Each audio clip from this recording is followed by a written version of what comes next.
Pascal. You are now rocking with that dude Pascal. We be going wild, Haitian in the building, so original. Got the haters catching feelings. Get your hands up to the ceiling and keep them held high. Cause St. Louis isn't ready. Forget about it, goodbye. Hold up, we just saying hi. Five somebody, rise up. Weekdays, catch us live. Somebody, let's go. Good morning. Good afternoon and good evening, everybody. Welcome to the Pascal Show. Hope you guys all doing well out there. Hope the show finds you in good spirits, because another day above the dirt is always a blessing. Let's not forget that. We have quite the show today. Okay, we got part two, I guess. No, well, it would, I guess, part 1.5. I don't know. But it's going to be a very interesting day today for sure. Nonetheless, we have continuing cross for this Jane Doe. And of course, there's been a lot of questions. There's been a lot of speculation. There's been a lot of opinions about this whole situation. And I got to tell you, it has been very interesting nonetheless. And it sparked a lot of conversation. A lot. In fact, if you haven't been listening to all these other people, you know, these other commentators that have been in the room, it's very interesting what we're hearing from other people about the demeanor from inside, what they're seeing from inside that actual courtroom. It's very interesting. But we're going to get into that conversation in just a little bit. So please do me a favor. Hit that like button down below. Hit that reaction button if you're watching on other platforms. If you are watching on those other platforms like Facebook, X/Twitter, Instagram, TikTok, Rumble, make sure you hit that follow button on all those platforms. I'm on all of them. Make sure you hit that subscribe button here on my main channel. Go over to my second channel, please. Subscribe to that second channel as well. Subscribe to both of them. The second channel is called The Pascal Show Clips. Make sure you're subscribed to both channels, please. And thank you. Hit that notification bell. Set it to all so you know whenever I go live, whenever I upload, because it is random. Okay? Just so you know. Make sure you do that. Hit that join button down below. Become a member. Support the channel if you can. That'd be greatly appreciated. Check out my locals. Check out my Patreon. And, of course, check out PascalMerch.com. All right? We got some really great stuff over there. PascalMerch.com. Go check it out. Okay? All righty, guys. Let's get into this conversation. All right? Again, thank you, everybody, for tuning in. Thank you so much for tuning in to this channel, to this show. Because, of course, you could be watching it anywhere else. You could be watching this show anywhere else. All right? But you decided to watch it right here. And that really means the world to me. Real talk. Well, we got to talk a little bit about what happened yesterday. All right? Yesterday was a very interesting cross, or at least a very interesting start to a cross. One thing is for sure, I personally think that the defense was trying to make it seem like Diddy, he's just a good guy with a few moments where he's a good guy. And he had a few moments where he just became a jerk. Just a few moments. Other than that, he's a good guy, except for these little moments. Now, I'm not going to sit here and say that, you know, people make mistakes, that kind of thing. I don't condone that kind of behavior, right? That kind of behavior. But at the same time, let's be real. Things happen. And if you're able to change yourself, all right, then yeah, you've learned from your mistakes. You learn to be a better person, and you don't do that ever again, right? But that's not the case with the diddler. He's done this multiple times. He's following a pattern, which we saw, what we're seeing lay out in front of us. From Cassie's testimony to this Jane Doe's testimony. It is a full-on, almost note-to-note, note-for-note breakdown of what he did to Cassie as well. So again, it is a pretty wild thing for them to sit there and go, well, he's a nice guy. Okay? He just had some really bad moments. No, he had some very, very bad moments for a very, very long time. And this is not somebody who has changed his ways, that had ever reconciled for his wrongdoings, never took accountability for his wrongdoings. You know, he never, by the way, went to therapy, found sobriety, and found God. All those three things that he says that he was doing in that IG video were all false. They were all fake information, all lies, y'all. So again, now here it is though. You know, for a fact, I hop back and forth on both sides of the fence, okay? When something happens with the defense where I'm like, and they if there's a win for the defense, I sit there and I say, oh, that's a win for the defense, no doubt. If it's a win for the prosecution, I say, oh, damn, that's most definitely a win for the prosecution, okay? It goes without question that we'll be hopping back and forth. But one thing's very interesting about this situation. As much as he sat here and said, "Oh, I'm a man. I'm not a perfect person. I'm trying to be a better person. I'm trying to be a better man." Did he ever really become a better person? Don't get me wrong. Just because somebody is doing all these bad things doesn't mean that they don't have a giving heart every once in a while. Doesn't mean that they don't give to charities or whatever, right? But with him, it feels like a lot of it, at least from what we're gathering right now, a lot of what he's doing is for the look. It's only to feed the brand. Diddy, the greatest man in the world, such a giving person, cares about the people, cares about his community, so on and so forth, right? Diddy, a good man, takes care of the women that he's with. Yeah, he might have 15 girls. He might have girls in different area codes, but still, he takes care of them all and does nothing but give them a whole bunch of love, right? That's what he does, right? But in actuality, behind closed doors, he's always under the influence of some sort of substance, and he is allegedly forcing or making these women participate in these freak-offs. It's very interesting. Now, here's the thing. I get it. People are going to be looking at this and saying, hey, you can see this is a willing participant, man. She was willing to do all this stuff. But here's the thing. As soon as it turns into a situation where she turns to whoever it may be, Jane Doe or Cassie or any of these other girls, because apparently there are other women that were a part of these freak-offs that have not testified, okay? But if they turn to him after being like, oh, I love it, daddy. Oh, it's great. 5 seconds later, as soon as they turn around and go, I can't do this no more. I can't do this no more. I am done. Diddy, I'm done, right? He's supposed to go, hey, all right. There's the door. Go ahead.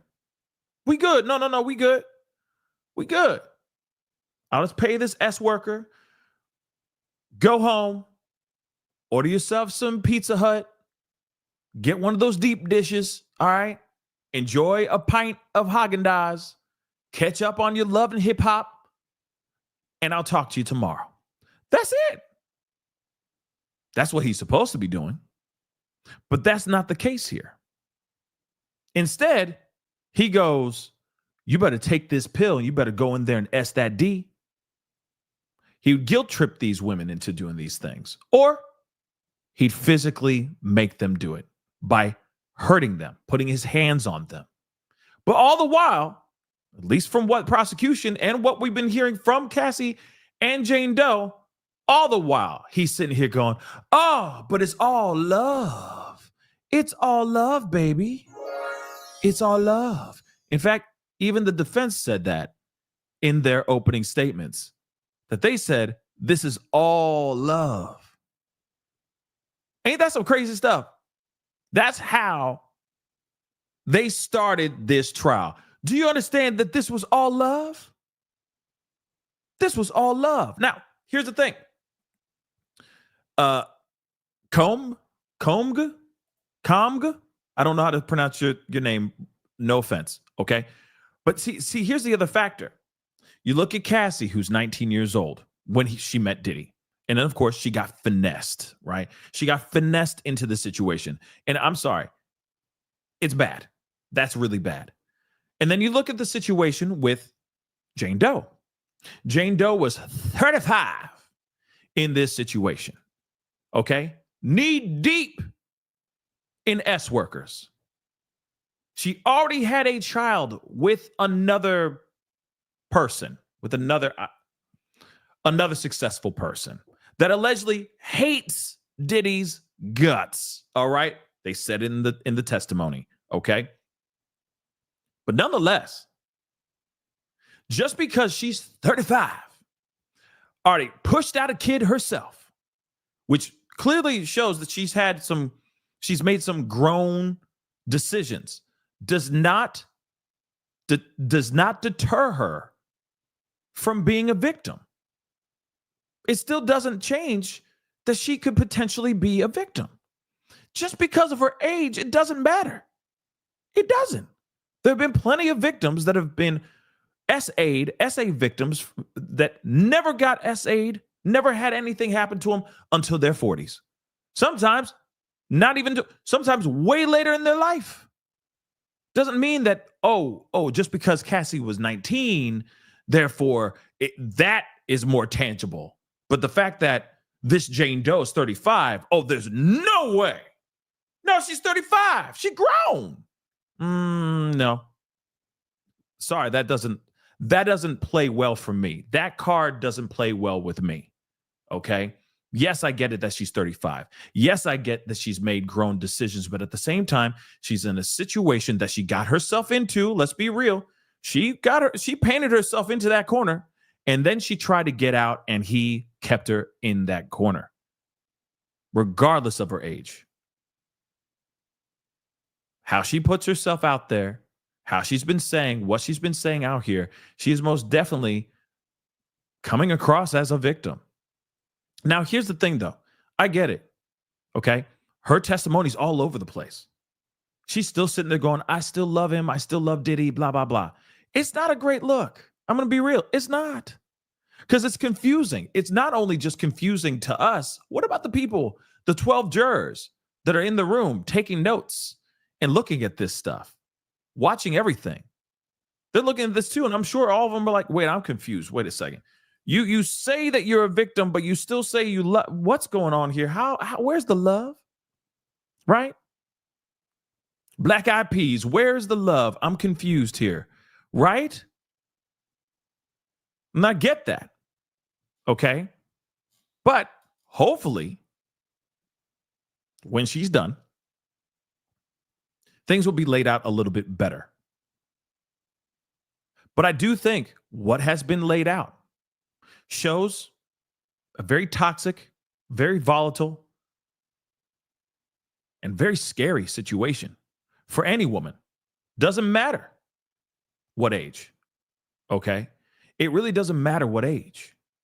Again, 19, 20, 35, 64, it doesn't matter. What happened to her is bad. Now, here's the thing. I, myself, don't like or don't really enjoy the fact that she sits there and says, well, I still love him. I think that's dumb. I'm sorry, I have to say it, but at the same time, if she's telling the truth, then she's telling the truth. If she's telling her version of the truth, then she's telling her version of the truth. In fact, even myself, I was like, this is weird. This is weird how she's responding this way, saying all these things and then saying, oh, no, but I still love him. I loves Harpo, right? But then I hear I've listened to a bunch of different commentators that were in the room watching and listening to what she's saying. And they're basically saying that they believe that what she's saying is genuine. And we have to remember, not every victim, there's no such thing as a straight up and down perfect victim. Every victim there can be some gray, right? There can seriously be some gray in situations like this, where it's almost like she's been brainwashed to worship and cherish this man for every minute she gets with this man. It is very interesting, right? It is weird, and it does throw people off. It threw me off. I'm like, wait a second, that doesn't make any sense. Why is this happening? Why is this happening? Because this ain't making no sense, baby. Not at all, right? But as you look at things, as you listen to things even more, you go, okay, I can see it. But then, like I said, I keep hopping back and forth because I could see the other side of the fence where it's like, yo, she just like that monies. She just wanted that money, baby. That's all she cared about. She was S-ing that D because she knew she was going to lose that roof over her head, and that's all she was there for. Now, one thing that's interesting about the defense is sitting there going like, listen, how much was your place beforehand and how much is your place now, right? Or how big is your place now in comparison to your old spot? And she's like, oh, it's drastically different. You know, I had a little small apartment. Now I got this really big apartment or a really big home, and it's $10,000 a month. And Diddy dropped all that money, right? And she even said, I couldn't work. All I could do is freak offs, and I'm short, take care of her child, right? Which we're going to talk about that in a second. But one thing that's interesting, okay, is that she says she can't work, but still defense was able to unearth and show that Diddy invested $20,000 into a business, into a clothing line that she was trying to get off the ground. So if she was too busy shucking and jiving, okay, then how would she have time to get an LLC, get a business up off the ground, get $20,000 from him that he was not expecting any return on that investment? It was just a gift of $20,000, right? How could you have time if you're too busy packing, sitting on ice or doing ice baths and shucking and jiving, right? So again, that is something that the defense has been presenting. Wait a second, you said you couldn't even lift a finger because you'd be in these freak-offs for days on end. You knew that every single Friday it was F it Fridays, and Diddy needed to blow off some steam, and you were the one he blew his steam off on. Or actually, it was the S workers that blew their steam off on her. But regardless, right? Regardless, that's something that they're trying to present. And also, at the same time, trying to show that, oh, Diddy's a giving dude. Yeah, he's a butthole sometimes, but he's a nice butthole, right? It's interesting. So let's take a look at this, because, there's a couple things that we got to look at before they open the doors, open the courtroom, get things on and popping. So I want to share this and read through this with you guys. So defense is seeking to show another side of Diddy. Again, they're trying to be like, he's a good man. He's a good butthole. Yes, he can be mean sometimes, but he's a nice butthole. So the defense all but conceded that Diddy regularly attacked girlfriends and those around him, but has also highlighted the seemingly unfathomable affection the former partners had for him despite the violence he inflicted. What's interesting about this is that it tells me proof positive that money rules everything. Sorry, okay? Yet F it Fridays is crazy, Bo. F it Fridays is crazy. He's like, yo, man, I've had a long day. I really need to see some girl get ran through. Let's do it. Let's go. You better go out there and S that D. It's F it Fridays. You see what I'm saying? That's weird. I just closed this deal, but I'm still just so stressed out about it. You know, my kids aren't doing well in school. I need to go in there and tell her to S that D to relieve some of this tension. Isn't that weird? Man, I'm so angry. Go over there and S that D.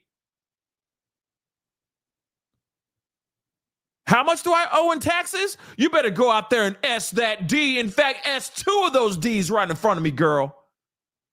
Yeah. That's calming my nerves. Yeah. That's weird, right? But the defense is sitting here going, well, you know, he might be a butthole, but he's a nice butthole. He's a good man. He cares. Even when he raises his hand to strike upon a woman's face, he still has love in his heart. You don't understand. It's dumb, y'all. It's dumb.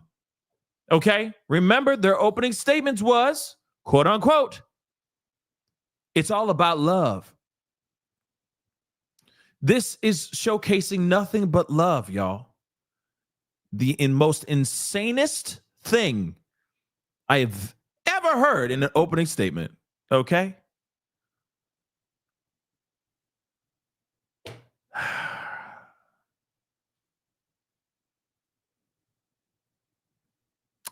Moving on, though. In between revealing details of Diddy's terrible mistreatment of her, Jane also said she enjoyed giving him foot rubs, cuddling with him while watching the NBC News magazine. That's weird. Just call it a show. Why do you call it a magazine? It's not a magazine. You know, it doesn't do this. Okay, but anyway, Dateline. He loved watching Dateline, which is very interesting, and accepting the allegedly loving nickname, and I have to use code words, but you can see it on the screen, snack pipe, okay? You know, that rock that apparently Bobby and Whitney really loved, or apparently she said it's whack and it's cheap, that snack pipe, okay? The government, in closing arguments, will surely lean on earlier testimony by forensic psychologist Dawn Hughes to make sense of the wild ups and downs that Jane Doe endured, okay? And Cassie, because you got to remember, something kept pulling her back in there. Aside from Diddy, she continued doing those for a while, right? So again, very strange individual, very strange situation. Now, there is something else I do want to pull up here. There are a couple things I do want to show you guys, okay? But yeah, Schnookums. Okay, Schnookums. She still calls him Schnookums. Let's not forget that. And that is a level of cult-like vibes I ain't never seen before. Okay? It is on another level. Okay? Whole nother level of crazy. But at the same time, he has this, I don't know what it is, je ne sais quoi about him, that he's so magnetic. He is so, he's this charisma, his riz for the kids. Okay. I know. Gang. The riz, his riz is at an all-time high, right? Huh? But he's still going, come here. You know what I mean? But they still go, oh, Schnookums, I miss you. It doesn't make sense. And in my mind, I go, it has to do with money. It has to. It's got to. But then let me just say this too, though. There's been other people that have been in situations and in relationships with other people, other men, let's just say, for example, they ain't got no money at all. They ain't got no money at all. And yet those victims, those survivors, will stay with them until they muster up enough courage or find a way out of that relationship. We see it in both situations. I mean, a lot of times they'll run and they go, F that dude, right? They'll be like, forget that dude. I don't like him. How dare he do what he did? In this situation, though, it's Schnookums.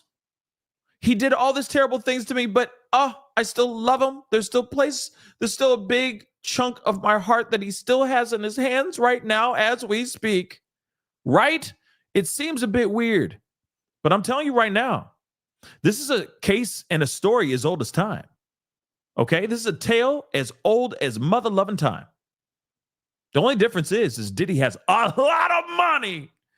And a lot of these other dudes that are doing these terrible things to their loved ones, they ain't got that kind of Diddy money. So again, still people are still sticking around for those guys. So it could still happen even if you're rich as F. Maybe that's what I don't know. It's so interesting. It's so interesting.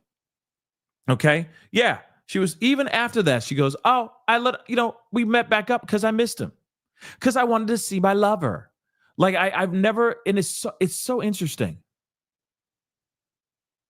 Like I feel like she's the kind of girl that probably walks around and she probably got a little dog, okay, probably named Pookie, and she keeps that dog in a mother-loving purse. Yeah, she doesn't let the dog walk. That dog is in a mother-loving purse. And that dog goes everywhere with her. She calls her man Schnookums. Instantly in my mind, I think she's walking around drinking white spritzers, holding a white fluffy dog named Pookie in a freaking purse. Okay? How dare the dog ever touch the ground and walk on its own, even though it's a mother-loving dog? But she'll put it in the purse, and it's a designer purse, too. You know what I'm saying? Yeah, pooping in the bag, just straight up. Oh, he's got an upset stomach. Oh, Pookie. Oh, Pookie. It's okay. It's okay. Schnookums. Schnookums. Pookie made an accident in the Schnell bag. Can I get what is it, a Bottega, but whatever the freaking purse is called? Go get me the Bottega, the $20,000 one, not the $30,000, but the $20,000 one. Can you bring it over? Because I need to put Pookie back in a bag. He can't get on the floor. He gets very upset about putting his paws on cold marble. So we are not letting that happen. You know exactly what I'm talking about. Schnookums. Oh, he's so sad. Say hi. Hi, Pookie. Hi. Oh, my God. It drives me crazy. I hate seeing that. Put him on a leash, put him on the ground, and let him walk. Kick rocks, Pookie. Kick rocks. You know what I mean?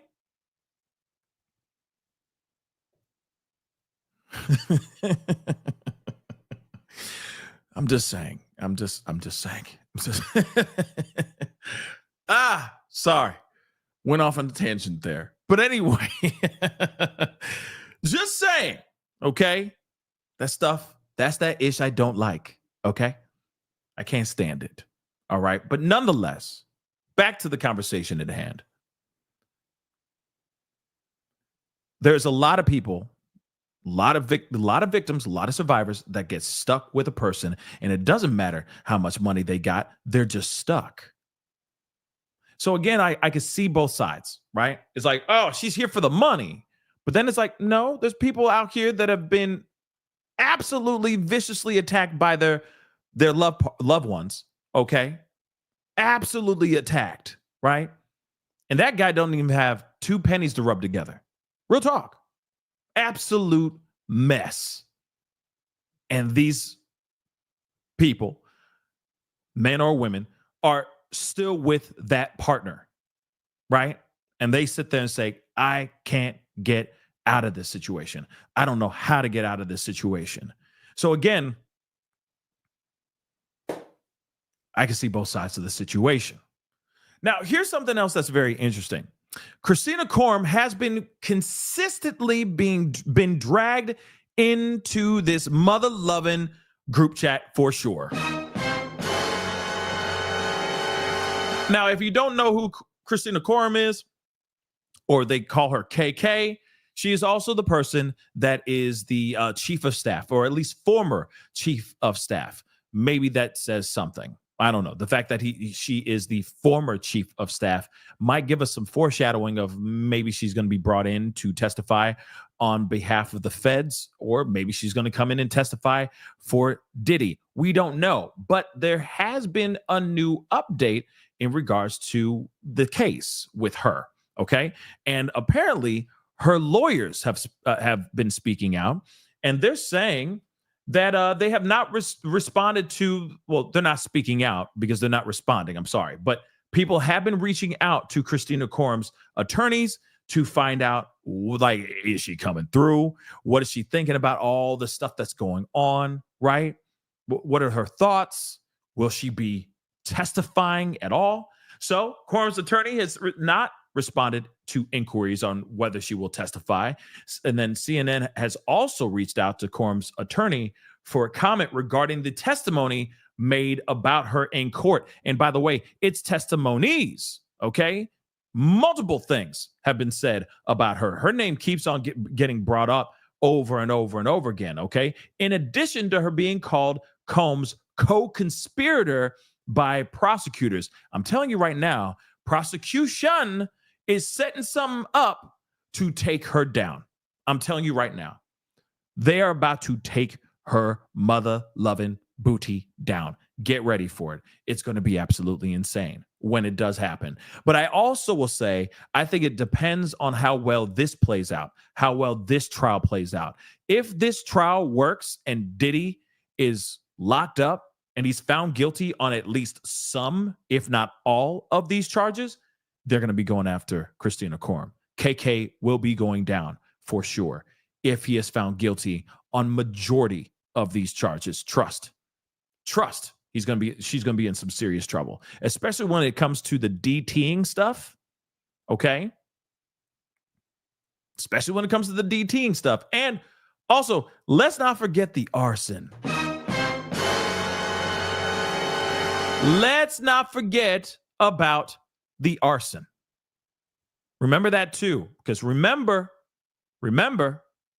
they used an empty 40 bottle of OE and a designer scarf and lit that ish on fire and threw it into the car that was owned by Kid Cudi. They said that allegedly there was female DNA at the crime scene. Christina Khorram is a female, and she seems like she's the kind of person who would be willing to do anything for Mr. Combs. So when you look at that and you start doing the math, maybe it isn't Gina. Maybe it wasn't Cassie, which was what Diddy, which is what Diddy's team was trying to do. You see, she's crazy. She'd probably do anything she could to make Diddy, or to cause this feud between Kid Cudi and Diddy. Maybe it was Cassie that threw the Molotov cocktail. We haven't even talked about KK now, have we? And KK seems to be his right-hand woman, willing to do whatever it takes to help Diddy out. In fact, she was also recording, without Jane Doe's knowledge, Diddy and Jane Doe's conversations after Cassie's lawsuit came out. You mean to tell me that this woman's not willing to do whatever she can to keep her her employer, her boss, happy?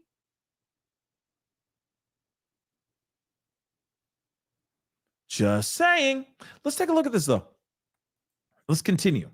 So in March, after being named as a defendant in 3 civil cases alongside Diddy, KK spoke out, denying all wrongdoing in a statement. At that time, KK's attorney declined a CNN interview request, stating that KK cannot, quote unquote, tell her story until the criminal trial is over and the civil cases are resolved. And the way I see that, actually, let me finish this. Let me finish what she's saying, okay? This is what she said in a statement as well. For months, horrific accusations have been made about me in various lawsuits regarding my former boss. These false allegations of my involvement are causing irreparable and calculable, damage to my reputation and the emotional well-being of myself and my family. I have never condoned or aided and abetted the SA of anyone, nor have I ever given someone substances, right? She continues, the idea that I could be accused of playing a role or even a bystander to the actual R of anyone is beyond upsetting, disturbing, and unthinkable. That is not who I am, and my heart goes out to all victims of SA. I'm confident that the allegations against me will be proven to be untrue. Now, here's the thing. Doesn't matter, okay? It doesn't matter if she wasn't part of the SAs or anything like that. She still was aiding and abetting him on other things. She was trying to help tamper with witnesses, okay? She was tamper with potential witnesses. She was wiretapping or whatever, taping people without their knowledge, okay? Those are two things right there. Oh, let's not forget the DT. Oh yeah. Let's not forget that. What about the DTs sending substances across state lines, making Jane Doe move substances, maybe 2C, across state lines just for his mother lover nerve? And then she says, according to Jane Doe, that she's done this multiple times before for Diddy. So if she's willing to do whatever it takes, even break the law for Diddy, you mean to tell me she's not willing to do anything else? I mean, she's breaking other laws. Okay. She's breaking other laws as well. But here's the thing, though. I could be wrong, and probably am. But my theory is she's working a deal out with the feds right now as we speak. That's what I think. She may not be taking the stand for the feds, but she sure is scared right now. Her whole butthole is puckered all the way up, okay? To the size of a pin, okay? I'm telling you right now, she is scared because her name keeps on getting brought up and it won't go away. All of her wrongdoing, if she had done any wrongdoing, all of that is starting to be exposed right now. She can't escape this. No matter how hard she tries, she can't escape it, guys. It's coming for her. And when it does get to her, it's going to be intense. So we got to get into the conversation because I'm sure they have opened things up. Well, they haven't yet, it looks like.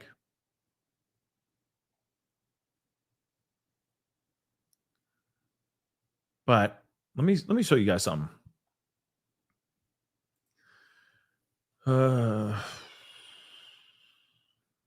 Okay, let's take a look at this. So jurors saw texts where Jane Doe told Diddy that she didn't want to have relations with other men. After this, the lawsuit, she texted, please stop, giving substances and using women. He replied, you trying to set me up? This is crazy. You're recording my calls. So here it is, A and Q.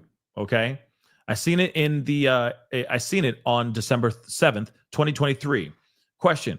Without telling us what was in the screenshot, can you tell us why you sent it to Sean? Telling us the content of the statements or the content, telling us the content of the statements in the screenshot, please. So she says, it was just something that was very triggering for me. Can you please read what you sent after, the text that you sent after sending that screenshot to Sean? I said, I'm crying. I'm so triggered by this because it's too close to some nights I felt forced. Please stop applying substances to women and using women for your fetish nights. It creates demons inside of us and real trauma to women who are only doing it to please you. Let the pain on other women stop with me. Leave women alone who don't want to do those, and then or leave women alone who don't want to do those. And I'm assuming she got cut off. But she says in straight up black and white, stop doing this. Stop doing this stuff.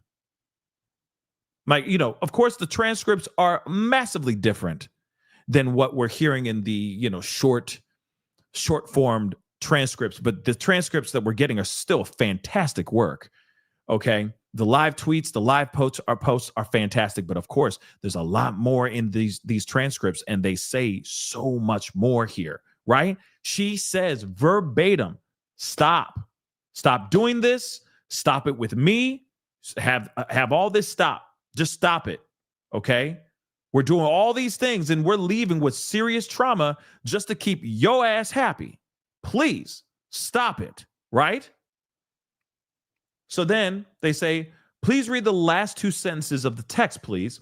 I said, leave a woman alone who don't want to do those nights with you. Hire pros, S workers, and stop emotionally harming women who love you. I mean, how many other ways can you look at that and go, oh, does that mean she doesn't want to have freak offs with me anymore? Come on. She's basically saying, I am done. I don't want to do this anymore. I am tired of being this person. You have destroyed me. I am not the same person I was before. My heart is damaged. That's basically what she's saying. I'm done. So, how did Sean respond? He said, you trying to set me up? This is crazy. Effing crazy. You recording my phone calls? At that time, did you understand why Sean was sending you a text like this? I felt like he was really paranoid and a bit in a frenzy around this time. I mean, yeah, he would be absolutely, understandably, okay? I get it. Him being, losing his mind and scared out of his wits because he's scared what Cassie sent. Yeah. His whole life is slowly falling apart and he's watching and he has no control over it, right? So, were you trying to set up Sean for anything? Absolutely not. Were you trying to sue Sean? Absolutely not. And from what we understand, she still has no plans on suing Diddy. Okay? Did you have any plans to sue Diddy? Absolutely not. Have you ever filed a lawsuit against anyone? Absolutely not. Have you filed a lawsuit against Diddy? No. Have you ever had a lawyer send a demand letter for money to Diddy? No. So again, she is just boo-boo the fool, okay? She fooled around and fell in love with a freak off, okay? That's literally what it is, okay? That's it. She literally said to him, I want you to stop this crazy stuff. Stop it with me. Make it all stop with me. Start now. I want out. I'm not happy. I am damaged. I have serious trauma. I'm going to have to see some therapy, find God, find sobriety.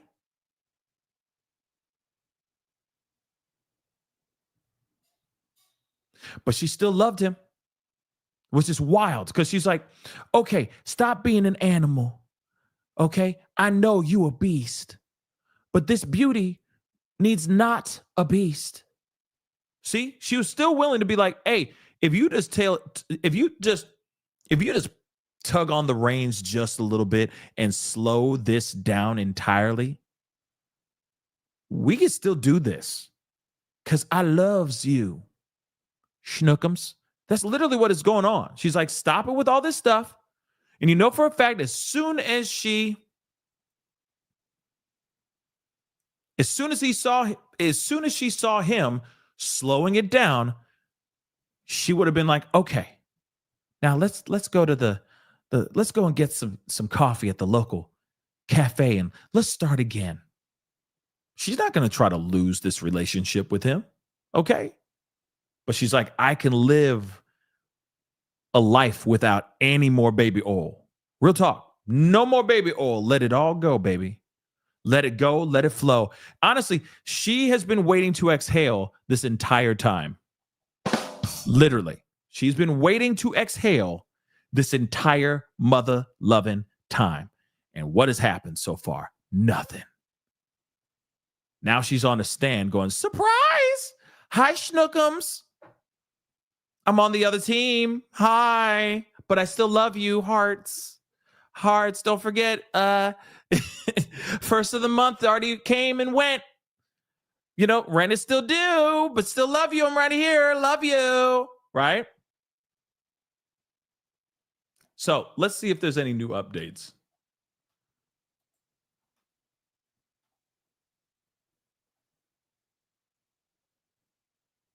Still nothing, but hold on. Let's see what's going on in here. Oh. Before court began, so they haven't even started yet, which is interesting. Before court began, Diddy was standing up toward the audience in the courtroom. He appeared to be wearing a light orange sweater and khaki pants.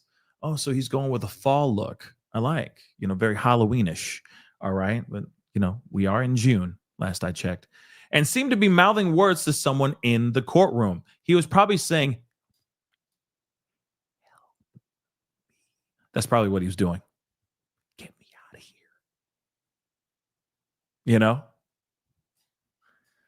Maybe not. So she's back on the stand. Former girlfriend, identified as Jane Doe. She's going to be back on the stand after giving an emotionally charged testimony yesterday. Yeah, it was interesting how emotionally charged it was when they were talking about bags, like purses and stuff. So tell me how much a Bottega bag is. And she's like, well, I don't know, 5 to 10. How much is a Chanel bag? I need to take a break. Chanel. I would never. Sheesh. Yeah, he's wearing orange, guys. Orange. Hold on. I'm pulling up. Let's see if Inner City is back in the room again. I know he was tweeting earlier today and yesterday as well, but I am kind of curious if he's tweeting anything. Okay, he's back. Woo! Woo! He back, y'all. So, judge says, does anything before the jury comes in? Does the defense want to respond to the government on the juror issue? So the defense says this is a thinly veiled attempt to exclude a black juror. Oh, my God. Oh, no. So the 6-pack of white women, they are trying to exclude a black man solely because he's black. That's what they're saying.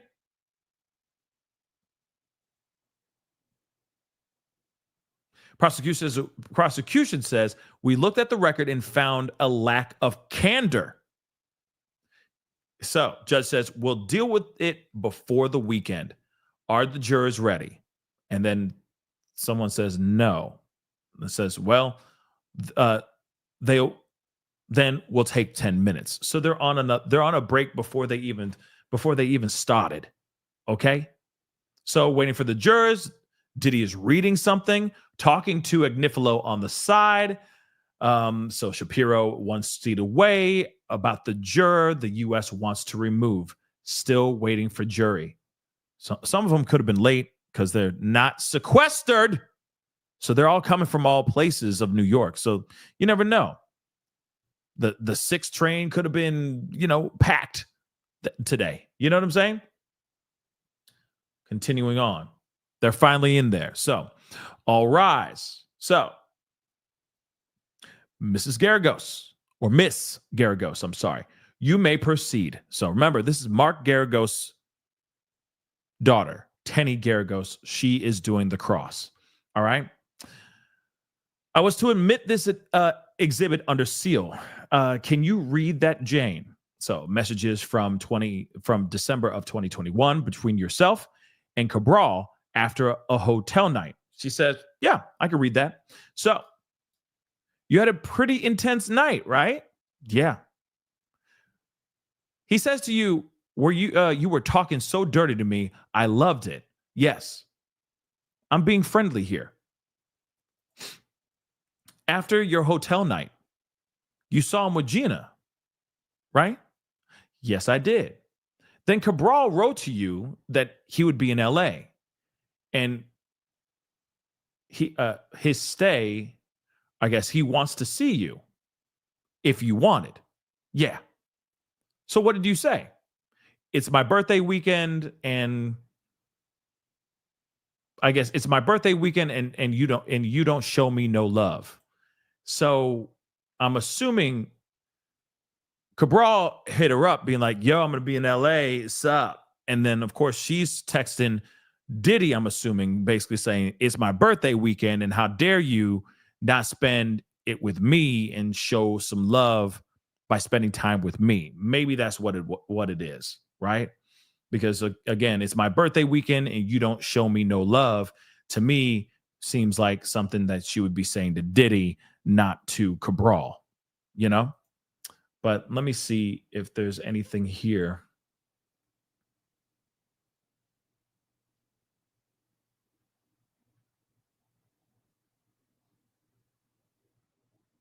Maybe they're not in today. Maybe the P. Diddy trial updates is not in the room today, which is unfortunate. Or maybe it's in here. I don't know.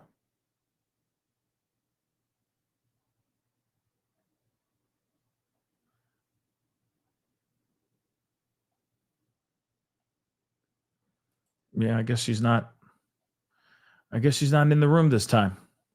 It was really good coverage yesterday. So it's a damn shame that she's not there. But we'll continue on.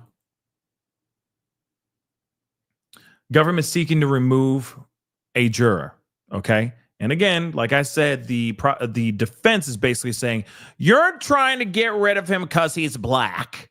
That's basically what it is. All right. The government is seeking to remove one of the jurors who's the defense claims is among the panel's black members.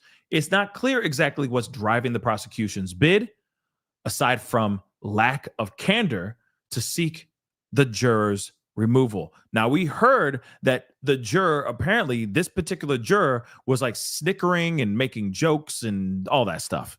Not making jokes, but like snickering and just being very heavily reactive during some of these testimonies. And this prosecution isn't liking that at all. And to be real, a lot of these guys, I mean, a lot of the jurors, they need to kind of have a poker face on. They need to be completely callous. Like they can't really react. They can't really, laugh out loud. They can't really sneer. They can't really do anything like that. And now you're seeing the prosecution is basically like, no, we don't want him here because he's clearly Team Diddy. That's what it seems like to me. Why would they have him leave if they thought otherwise? If they thought that they were winning him over, they'd want him to stay. Okay? They'd want him to stay. They would not want him to leave. So I think the entire time, every single time she's like, well, I still love him. This guy's going, mm-hmm. Like, I'm sure he's really, really reactive. Okay? Like, this whole thing, like, what? Stuff like that, right? Very reactive, I'm sure. And allegedly, he was also like talking to other jurors, which he's not supposed to be doing at all. And I also will say this too. Apparently, other jurors were reacting in that way too. People have been like, oh, gasping and covering their eyes, stuff like that. It's very reactive, right? So interesting though, right? Hold on real quick.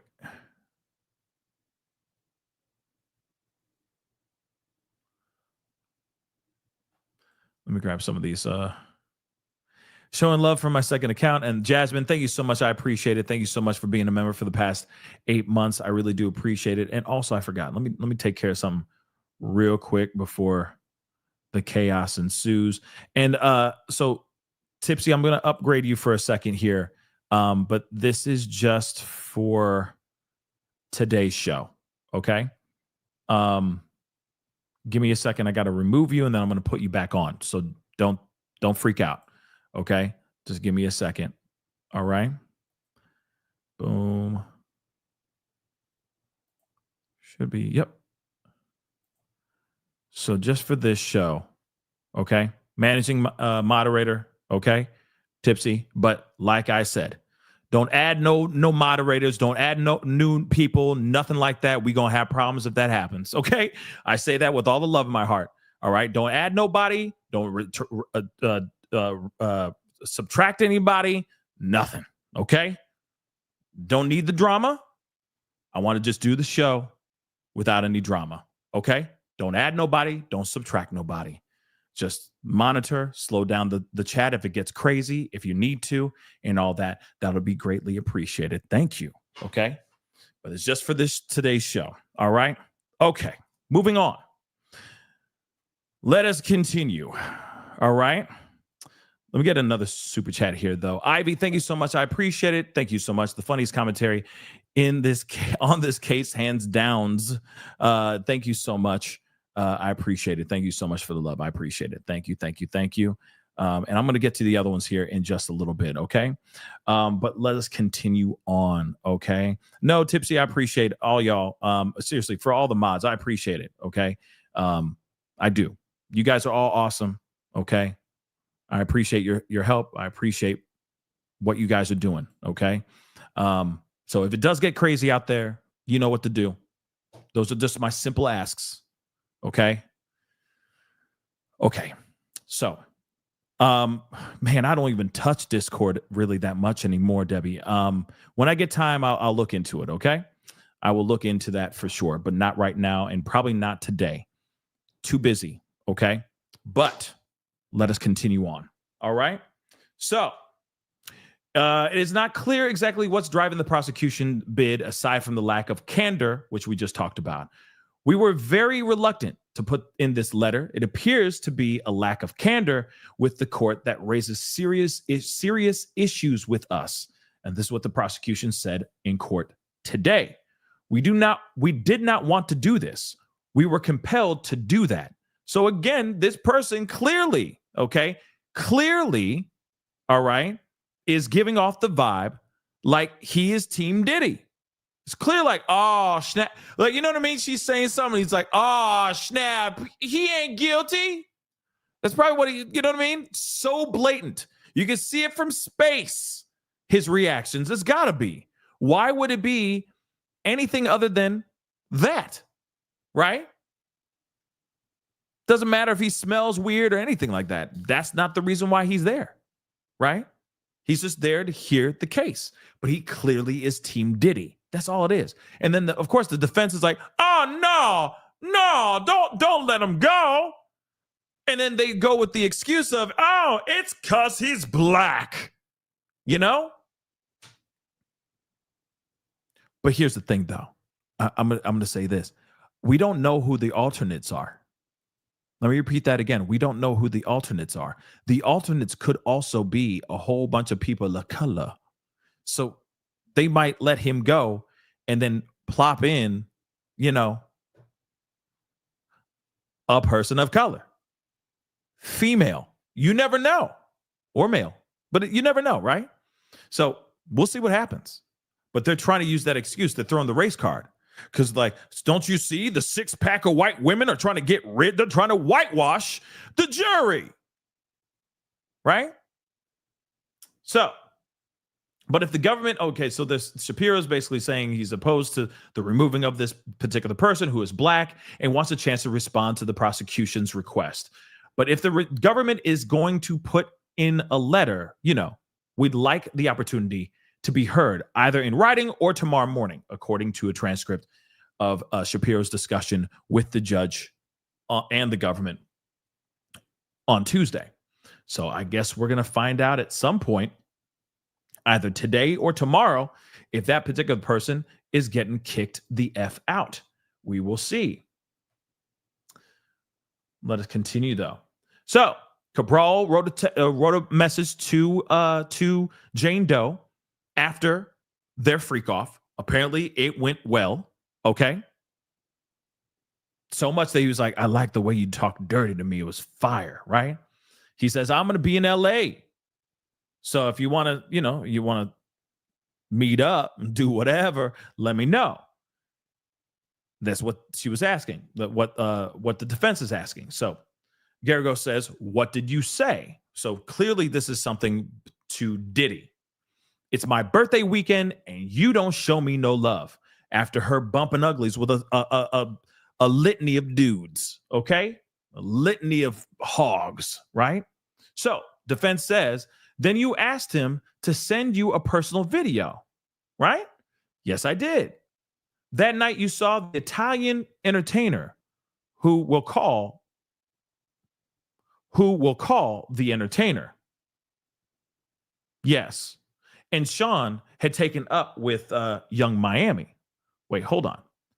That night you saw the Italian entertainer who will call the entertainer, which is okay. So, okay. So she hooked up with another S worker, maybe? Maybe? I don't know. But anyway, Jane says, yes. I saw the Italian entertainer. And Sean had taken up with Young Miami. He was gone with Young Miami. She says, yes. And you said, if you don't get your ass out of the island, no party, right? Right.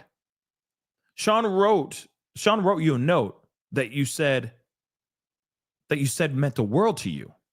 You told KK you wanted to make it cute and romantic, correct? Yes, I did.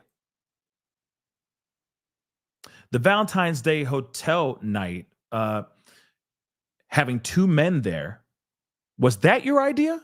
Yeah, it was. After these nights, it was crushing to see these things. Like Gina posting the love bracelet on Instagram, right? Yes. And we wait some more. We got a little bit of time to kill, so let's see what's going on. Okay, so she's back on the stand, which we already know. You have me feeling so taken advantage of, she said after Diddy told Diddy after a 3-day hotel night. So she testified that the longest hotel night she could remember was around New Year's Eve of 2022. She estimated it lasted about 3 days and it involved 3 different whole men. Jane said after New Year's, she saw on social media that Diddy went on a vacation with a whole other woman by the name of victim number 3. Named Gina, right? Jane read aloud a message she sent him in January of 2022, expressing her frustration about the trip after, quote unquote, we had such an amazing New Year's week together. You have me feeling so taken advantage of and regretting everything, the message said, in part. She testified that she considered breaking up with Diddy after this. Let's continue on. Jane persuaded Diddy to leave the trip with another woman by threatening to withhold hotel nights. So she said, if you don't get your butt back here, I ain't never doing this stuff ever again. Now, this is big because remember, he's holding over her head money and rent. She is also holding over these hotel nights and her performances for him, right? Defense attorney Teddy Garagos has returned to the time period after Jane's birthday in 2023. Jane previously testified that she and Diddy had a hotel night on her birthday. And then she got upset after she saw Diddy on vacation with another woman on another woman's birthday shortly after. So Jane testified that she made Diddy come home from that vacation a day early. She told him, if you don't come here now, we're not going to do anything that you want to do, she testified. Garagos asked whether Jane told Diddy he wouldn't have a Valentine's Day party with him? She says, yes. That was the first time I pulled that card. The hotel night card? Yes, Jane responded. Oof, they're flooding in right now. Jane says she organized a hotel night after Diddy left vacation early. See what I'm saying? See, this is why I'm even seeing some people are saying, yo, this shows that she had control and a choice. And here's the thing, though. It may be just a full-on power struggle that happened between them over and over and over again.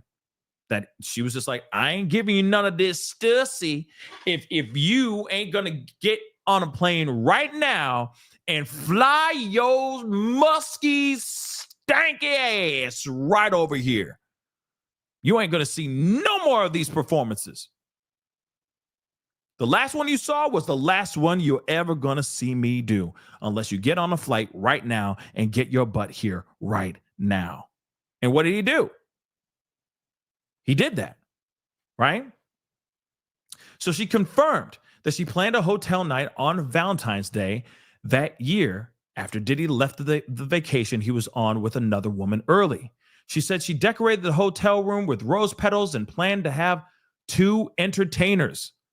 One or men paid for we already know about that. Okay, in a room at once. So these 2 men were going to be in the room at once at the same damn time. So now we're hearing this. Okay. Now we're hearing, oh snap. You know what I'm saying? Now we're hearing, oh, I got 2 men waiting for me.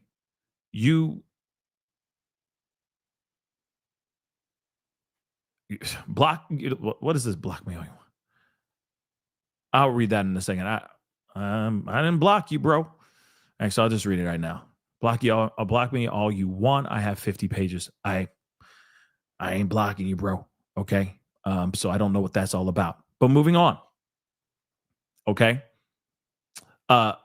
She clearly was like, I got 2 men in the room. I got 2 men on the way. Ready to go. Right? Ready to go.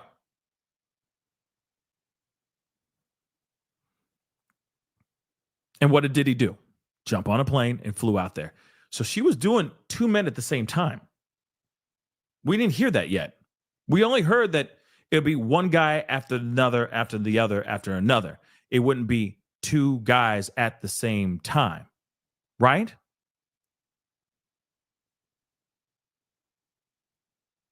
So that's very interesting.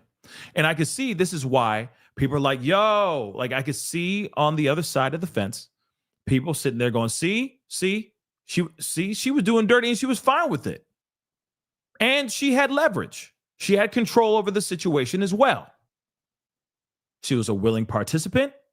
When she didn't get her way, she would turn to Diddy and go, hey, I don't like that you're with Gina on social media. You better go. Get on that plane and get over here before you lose all of this, which is crazy.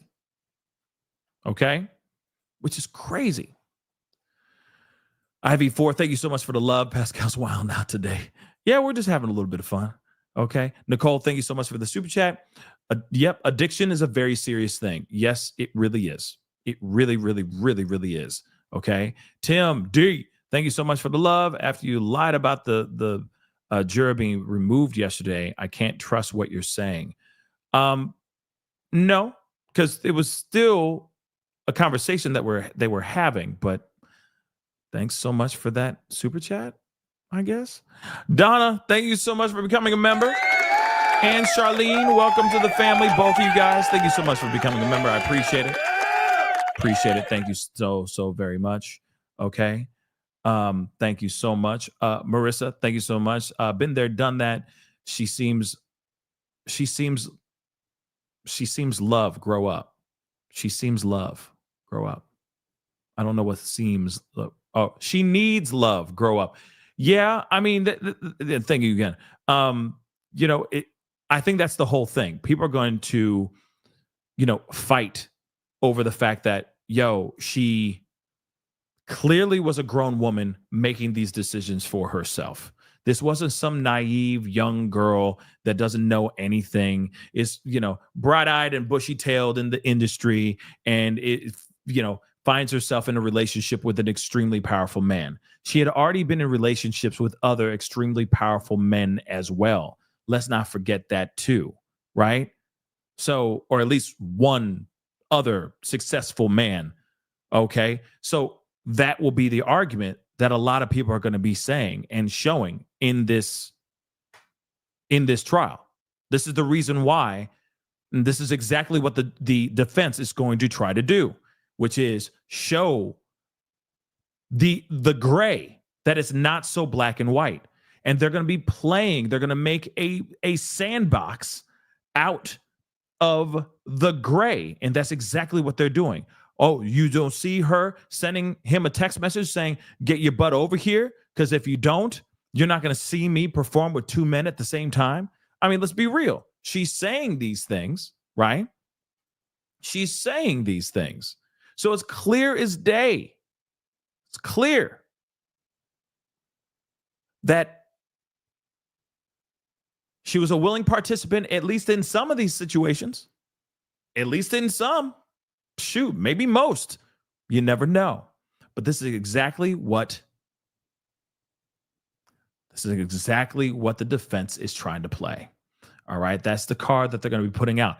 Well, didn't you set one up, and didn't you put the hotel nights over his head? Didn't you use that as leverage? So again, you're not some person that's feeling like you're trapped.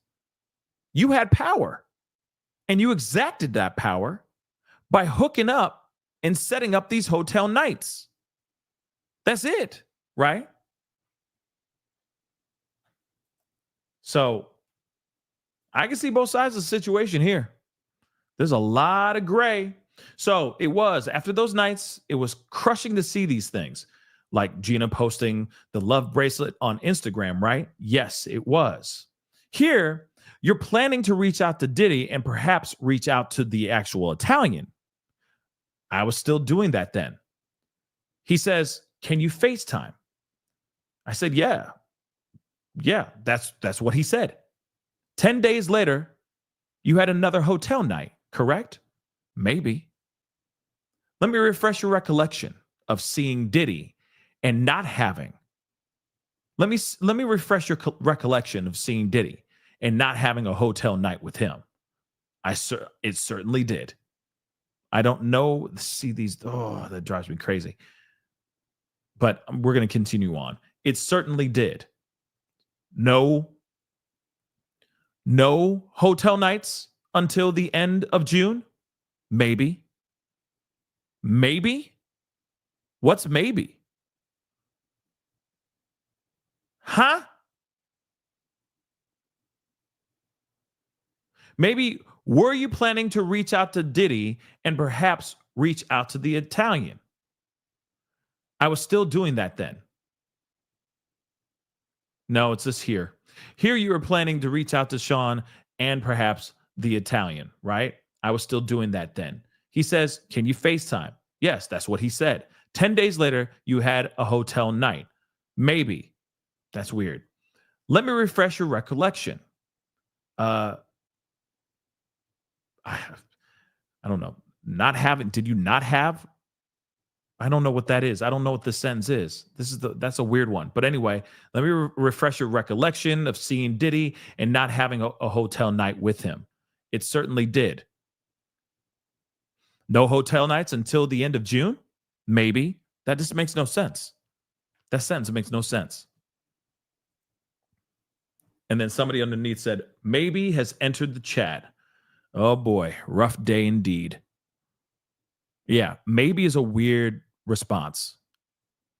Maybe is a very weird response. Let's see what CNN is saying here too. It's weird. Jane told Diddy to get another woman to delete a post, text show. So Jane read some of March 2022's messages between her and Diddy, okay, that occurred after a hotel night. Diddy had recently made her delete a photo of food she had posted that indicated they were together.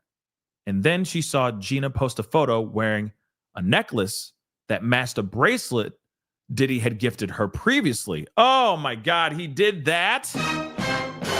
Oh, snap. In the messages, Jane told Diddy to make Gina delete her post and accused him of giving her anxiety, quote unquote. To see these things were deeply hurtful to me.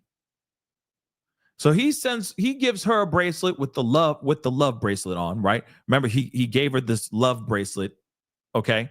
And then he went on and gave the same type of jewelry to Gina, a love necklace. Who does that, man? He does. So she sees this and it enrages her because he's like, what are you talking about? I thought what you got me was special, but you're just giving it to everybody. The hell? Unbelievable. Let's see if there's any new updates. Nope. Nothing yet. Let us see here.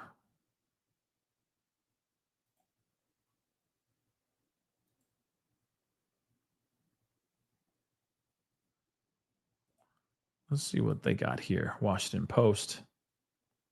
So, juror accused of lack of candor. Well, we already know about this. Thinly veiled effort to dismiss a black juror, according to the defense. U.S. Attorney Comey, U.S. Assistant Attorney, Comey countered that her team had researched the juror in question and, quote unquote, saw what appeared to be a lack of candor with the court that raises serious issues. She added she only reluctantly put those findings in a letter to the judge, which has not been made public. We first learned of the juror issue Monday, okay, when the judge asked for the lead counsels to come into his robing room. The conversation was under seal, but the attorneys soon walked back into the courtroom and huddled with their teams. The floor was buzzing, and Diddy seemed engrossed in the conversation. No one knew what the private meeting was about at the time, but the drama over the juror has been trickling out in bits and pieces ever since. Very interesting. The blandification of Diddy. What? So he has attended every day of his trial, but there's been no sign of the attention-seeking, stunt-making bad boy he played in public before the arrest. Tinted window vehicles whisk the defendant between the Brooklyn jail, where he's being held without bail, and a Manhattan courthouse. He sits for hours in a courtroom where news cameras are barred in bland t-shirt and sweater combos, leaving sketch artists to decipher personality from his smallest reactions. Oh my God.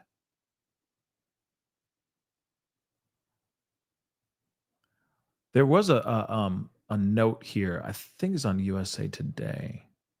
Is it USA Today? Talking about like him reading this book. He's like reading a book or something like that. I got to find it. He's reading a specific book that he brought into the trial, right? Which I think is very interesting. But let's refresh. Okay. So no hotel nights until the end of June, right? Maybe, which I don't know what that means. Okay. So here, Diddy says, I'm J'ing my D, thinking how nasty you're going to be to me. Right? That's what it says, though, right? Yes. He says, call Italian or Paul is free. And you liked Paul is free. Right? Yes, I did. He gave you a choice. And you chose. Yes. So she's like, he was like, hey, you want a Italian spicy sausage,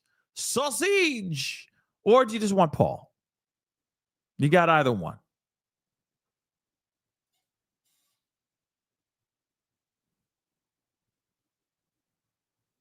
Interesting, right? You got two choices: Italian sausage or a good old-fashioned hot dog. And she said, I'll go for the hot dog.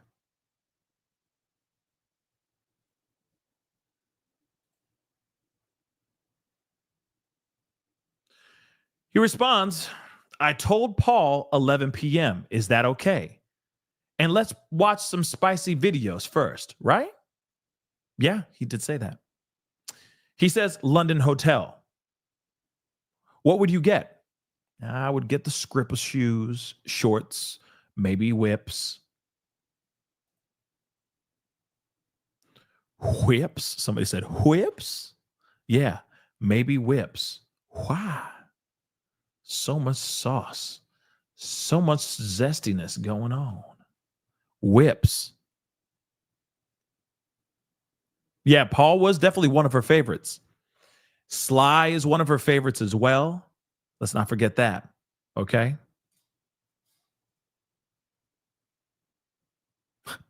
Sandwich. She wanted the linguine. I'm done. Okay. She wanted that linguine. Okay.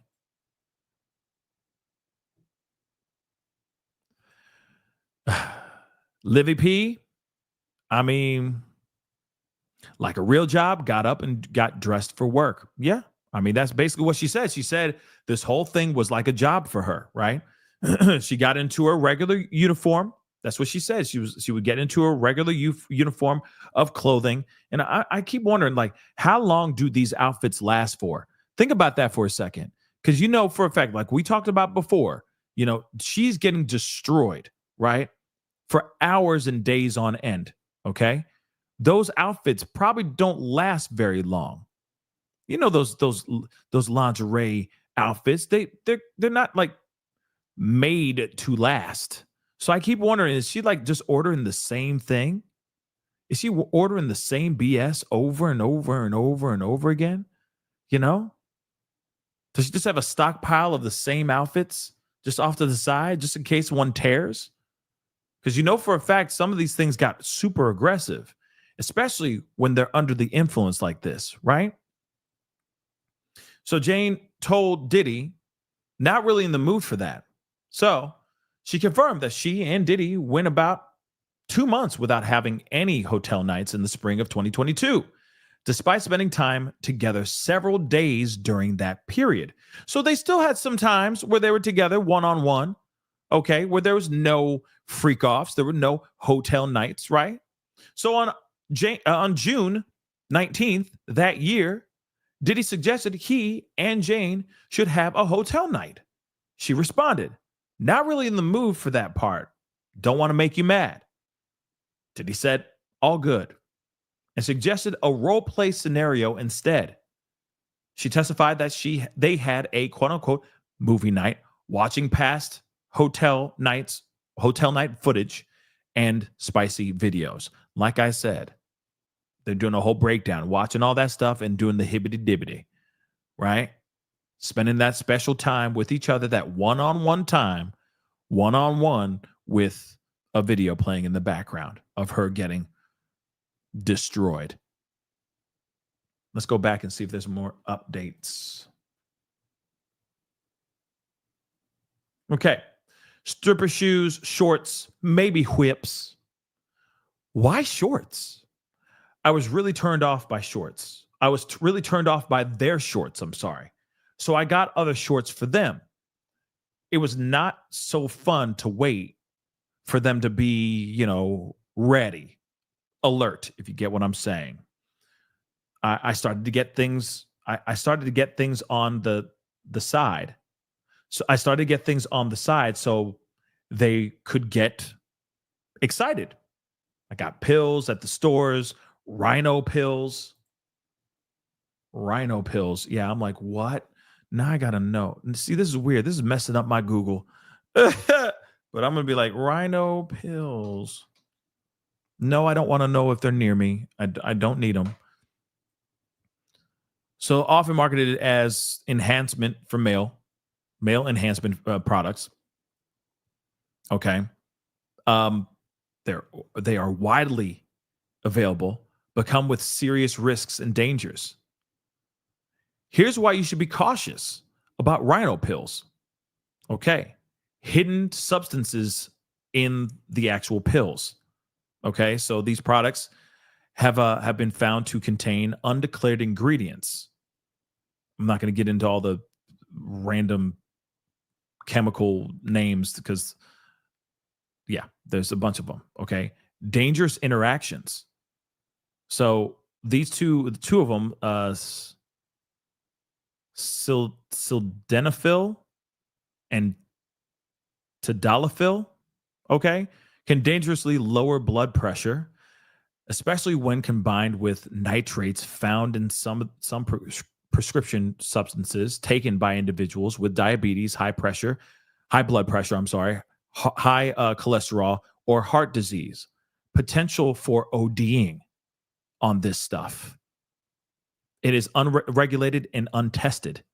And then there's other types of side effects like chest pains, severe headaches, and prolonged moments where you're standing at attention, prolonged, okay? We're requiring surgical intervention and hospitalization if you're using these rhino products. Then, of course, problems like heart attacks, strokes, and abnormal heartbeats. So, yeah, guys, all right, I definitely would not recommend taking something like that. It's kind of like what we read in the Predators, not the Predator, the Punisher's story, where he was just piling pill on top of pill on top of pill, right? He was, you know what I mean? And he was like, he was so ready to go, but he couldn't finish, you know? He was in the middle of one hell of a sentence, but he just couldn't put the period at the end of the sentence, if you get what I'm saying, until he drank some water, hydrated himself, and then he was able to, you know, blast off, right? But again, crazy that people are taking these kinds of things, okay? So she had rhino pills. So Garrigo says, the next day, he says, want to do dinner at 9. Bring the freak bag just in case. Just in case they have an emergency freak off. They're like, you know what? I have a need for freak offs, not speed, but you know, right? I have a need, baby. What do you have a need for? Oh, stop it. You want another freak off? Okay. Thank God I got the bag here with me, baby. Right? So she says, right, lingerie and the rest. So she had a whole to-go bag. Okay? She had a freak off bag ready to go. But you didn't have a freak night. Let me refresh your recollection. And this exhibit is under seal. So they show it to her, probably to the jury, and no one else, what she's about to refresh her memory with. And again, they're trying to show that, hey, you didn't go and have freak offs all the time. Remember, this is what they're also trying to point out. Remember, they said, hey, you said you didn't have time.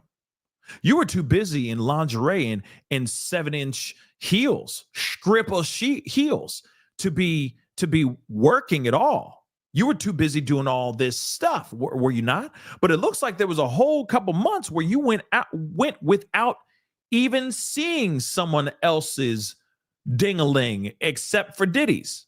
You went for months like that. So what are you talking about? You didn't have time to go get a job. You felt pressured to only perform for him and do what you needed to do. What they're trying to show is that, one, she's a co-conspirator. She was down for it. And second, she really liked being kept. She had no problem. Oh, you're going to pay for my rent. You're going to give me money every once in a while. Shoot. All I got to do is take care of my kid, and I don't have to have a job on top of that? Bet. I'm making enough. I don't have to pay rent. So I got child support, 50 grand a year. That's enough for me to do what I need to do. Take care of my kid. He still is gifting me all kinds of different things. Do I have to lift a finger right now? Except maybe lift a juicy hog, hey, once or twice or 3 times a month, hey, let it go. You know what I mean? That's literally what they're trying to say. She was a co-conspirator. She was totally down for this, and that Diddy was a good guy. He's a butthole, but he's a nice butthole. Okay? That's basically what they're trying to say. And she was down for it. She was about it the entire freaking time. That's exactly what they're trying to point out. She was with it. Let's continue. So she said, but you didn't have a freak off night. Y'all probably made sweet little passionate love and then you went to sleep. Let me refresh your recollection. And this exhibit is under seal, so no one else could see it except for the jury, herself, and I'm sure the lawyers, right? So he says, I'm about to work out with Paul. Then I want to see you. You say, hair up. There was probably a FaceTime between those two texts. He says, did you want to hit Italian? Right? Yes. I didn't want to.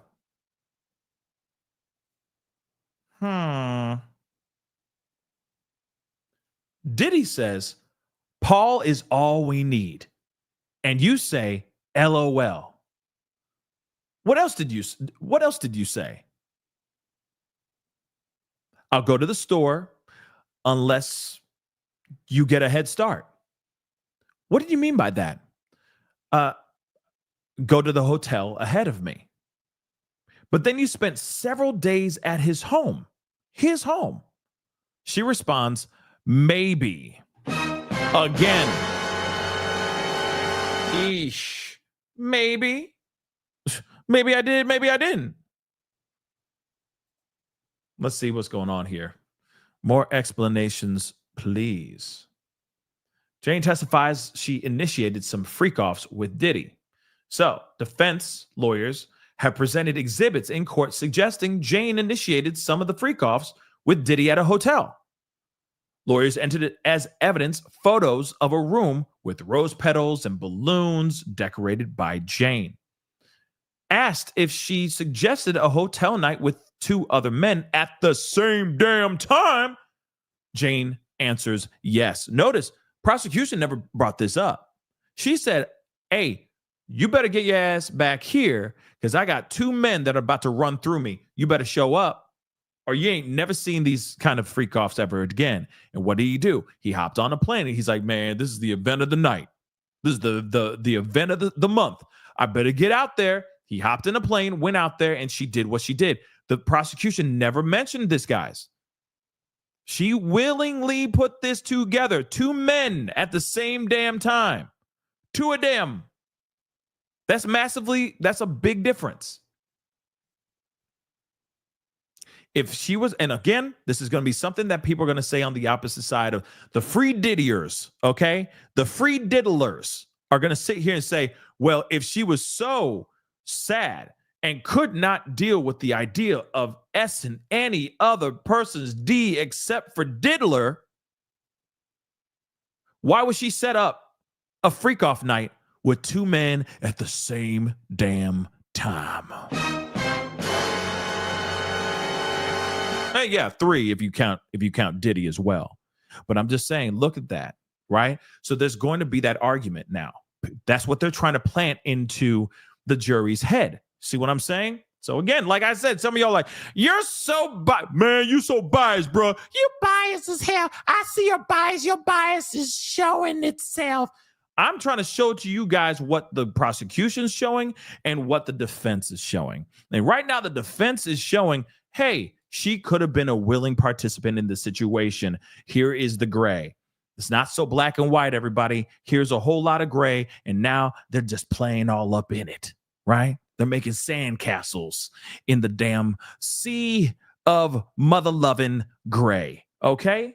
So she says, yes, that was my suggestion. Combs, Diddy, was excited about that. See, they're coming in and they're trying to muck it up. They're muckying it up. You feel me? Not so great. Not so great for prosecution. Okay? But let's continue on. Last night was amazing. Okay? This is what she texted after a hotel night, according to messages read in court. See, they're throwing in doubt. They're trying to make it confusing for the jury. Okay? So she read aloud between the text messages between her and Diddy from July of 2022.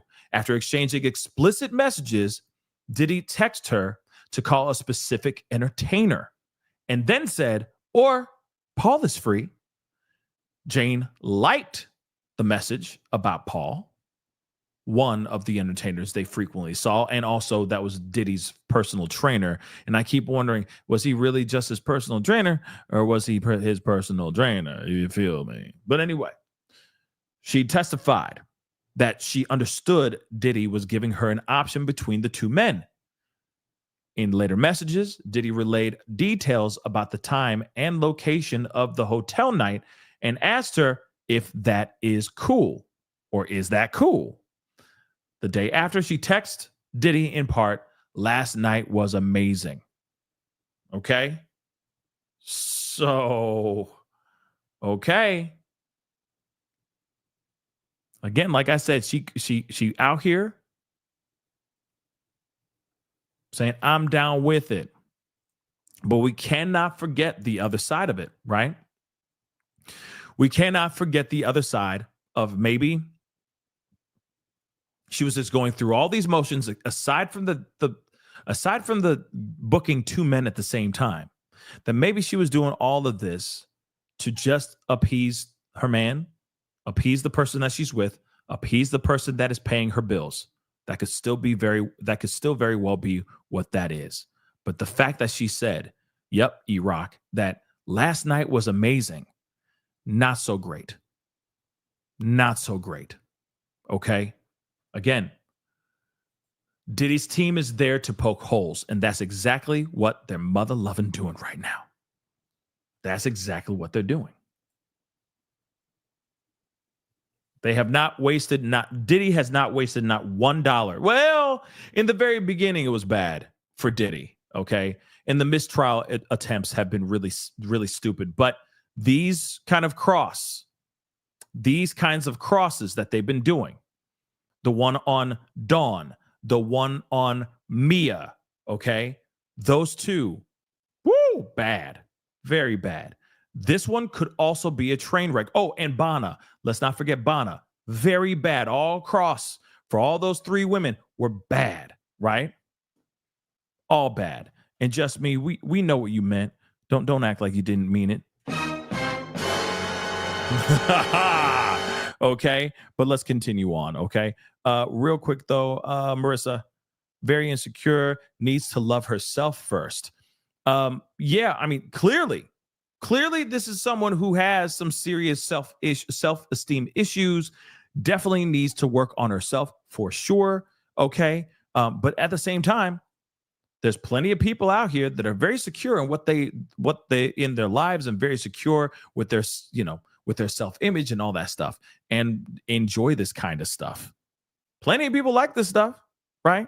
So maybe, I don't know, like I said, but at the same time, clearly there's something not right here.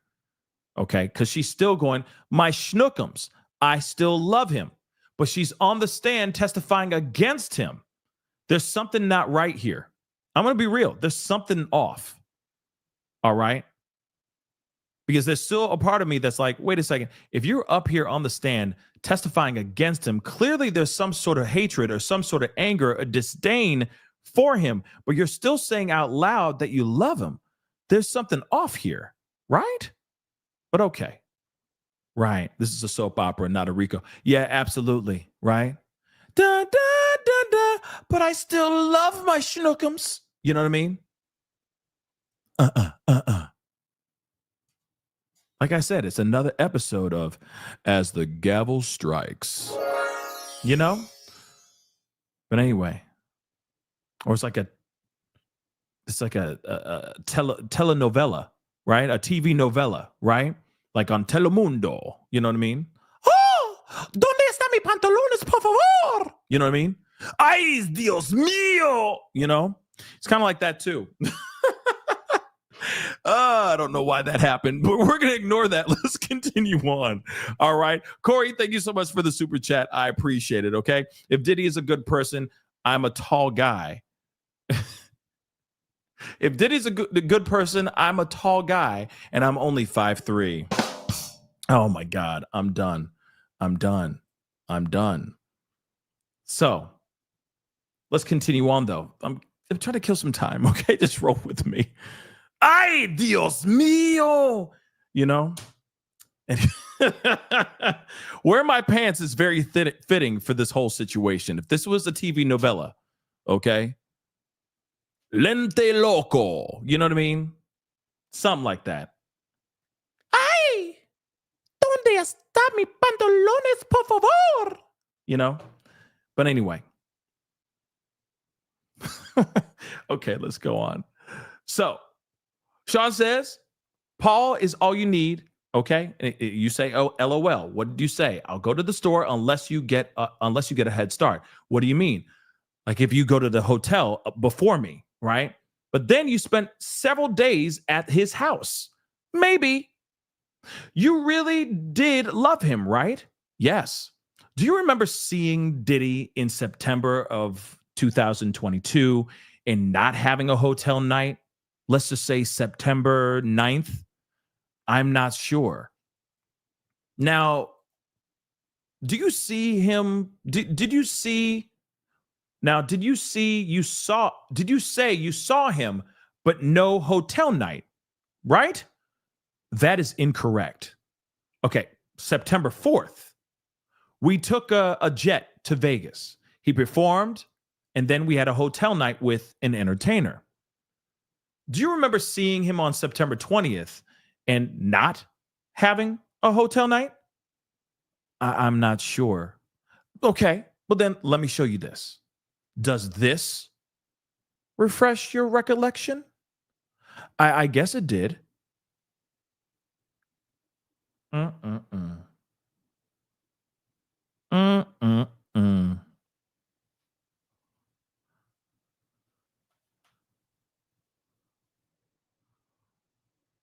So we're waiting.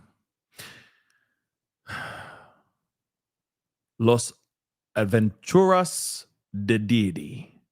Los Aventuras de Diddy. You know?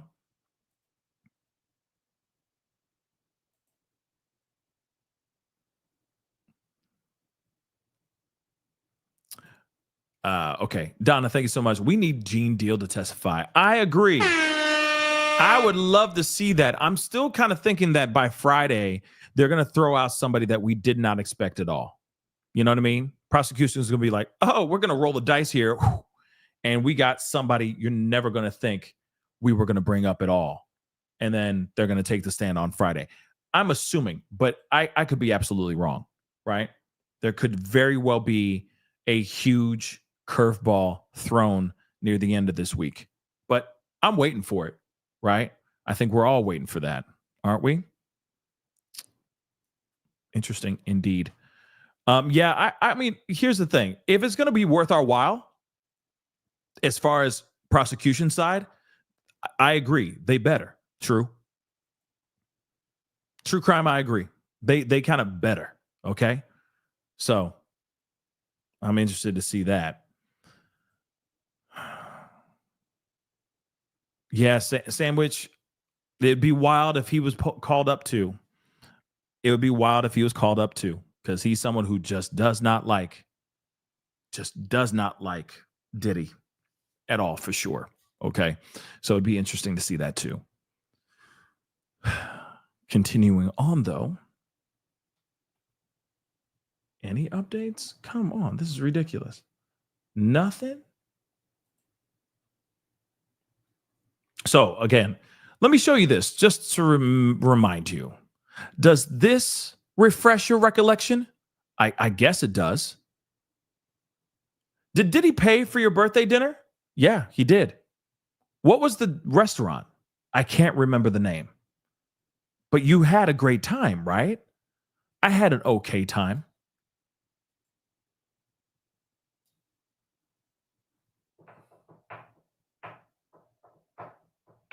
And we wait. Tag nabbit, and we wait. It's frustrating.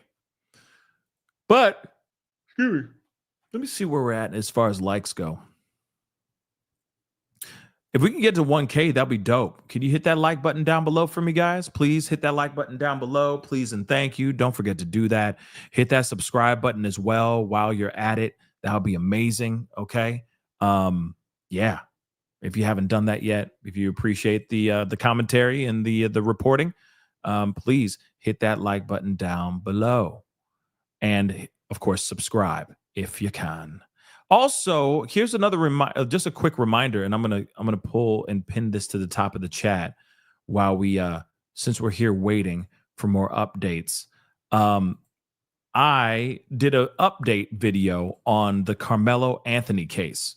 Now, if you don't know about the Austin Metcalf case, the Austin Metcalf and Carmelo Anthony case. Okay, they just allegedly put out some video and, of course, like some footage from the actual altercation, covering and showing the altercation. I talk about it. I'm going to put this in the chat right now. Okay, go check it out when you can. That'd be greatly appreciated. All right. Again, pretty interesting stuff. And I'm asking, what are they hiding? If you don't know what I'm talking about, go check it out when you get a free second. It's a shorter video, so go just check it out, and you'll see what I mean by what are they hiding, okay? And of course, we talk about a lot of things on this channel, not just a little bit, not just all Diddy. We talk about a lot of other things as well. So please make sure to subscribe and check out my other videos, okay? I haven't had a whole lot of time lately to do a lot of videos, but I'm starting to bring them back in. Okay. It's been a busy month. Okay. A busy end and start of the month. Okay. So, again, just get ready. There's going to be a lot of content coming onto the channel outside of the Diddy stuff. Okay. Yeah. No updates on the Sebastian Rogers case. Zero. There's none.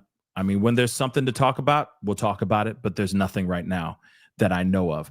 Allegedly, there's some, and I've only covered this case once, but allegedly there is some updates revolving around the Summer Wells case. But it's still kind of rumor. Nothing's been confirmed as of yet.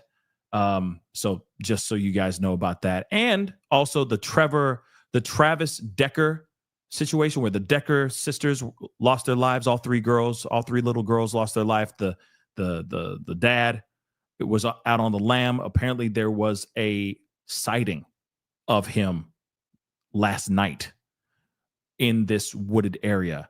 So they're starting to zero in on where he is because he's out on the lam and running. Okay. So we'll see what happens with that as well. Okay. So a lot of things going on all at the same time, just so you guys know. All right. CR, thank you so much for becoming a member. Welcome to the family. And just like CR, please consider becoming a member. So let's take a look at this. So did he pay for your dinner, for your birthday dinner? She says yes. What was the restaurant? I can't remember the name. You had a great time? I had an okay time. You write, is Nobu the only place? How about something outside of the hotel? He conveniently put me in a hotel with the Nobu. I suggested Poppy's Steaks. That's a restaurant in Miami, so I've heard. So she didn't want to go to Nobu, it sounds like. She wanted to go to a steakhouse or a steak restaurant, and then that apparently didn't go down, maybe? No, okay, I was about to say, why isn't there an update already? So Jane says she'll never take this for granted. After a late August 2022 tryst with Diddy and S-Worker, with S-Worker Paul, Jane testified she told the defendant how much she appreciated these encounters. So she texts Diddy that she's, quote unquote, having so much fun and that she would never take this for granted and always make sure you were taken care of. Eesh.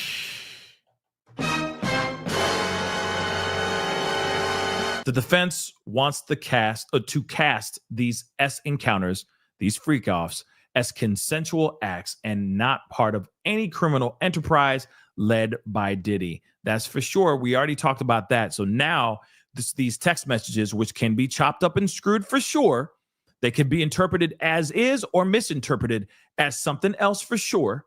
She's basically, but that is big. You can't deny that. Having so much fun. I'll never take this for granted, and I will always make sure that you are taken care of, Diddy. I love you, right? I had so much fun smoking those poles. That's not great. It's not great. Not great for her. Actually, it can still be STing, just maybe not STing on her. These guys are still getting sent over, some of these guys are still traveling from one state to another. That part is true. But STing on her, maybe not. And that's for sure what they're trying to show here, right? So again, this could be they're laying it out. They're laying something out, which is going to be interesting. So she acknowledges texting hotel night was fun, but says feelings were directed at Diddy only. Again, she's like, oh, I enjoyed doing all this stuff, but it was only that I enjoyed doing this stuff with you, right? So the jury saw more texts between Diddy and Jane about a week later in July, of 2022. In the messages, Diddy suggested a hotel night with either Paul or another entertainer. When Jane told him that she was kind of icked out by a boo-boo the other entertainer had, oh, that's interesting. What kind of boo-boo? Was it a sore? Like a gift that keeps on giving? Like what's going on with that? So she was icked out by a boo-boo the other entertainer had. So did he agree that that person was a no-go and arranged a hotel night with Paul? All right. She testified that Diddy only gave her a choice between two entertainers, as though it wasn't an option to skip hotel night altogether. Jane also confirmed, when asked, that she thought she recalled spending a few days just with Diddy after late July, a hotel night. So Jane confirmed that she and Diddy had another hotel night at her home on August 30th, 2022. The next day, Jane texted Diddy saying in part, "That was so much fun, baby," according to the messages discussed in court. She then sent him a long message about how much she loved and appreciated him. "My love for you is unconditional and for life," she wrote in the text. She also confirmed that she sent these messages from after a hotel night, but she testified that the feelings she was expressing were directly only at Diddy.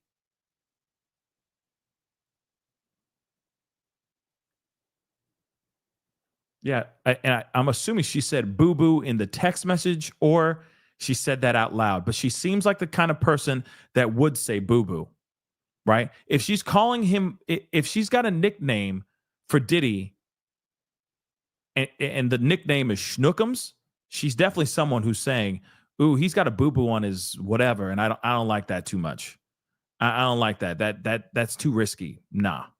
I don't want to mess with the Italian guy. He's got a boo-boo. Right? So interesting. Let's see. Is there more? Let us continue. Okay. So that's a nice restaurant. That's a nice restaurant in Miami, right? So I've heard. So Valentine's Day, the year before he was in a different country, you wrote, "Get your ass back from that island," right? Yes. Then at the Nobu Hotel, you accepted it. I would say I went along with it. You said accepted. My stuttering was trying to find out the right word for the pressure I felt. You mean agitation? Yes. You said he gave you your birthday gift. It was a necklace, right? Yes. Did you take this photo that we're looking at right now? Yes. And of course, this is under seal.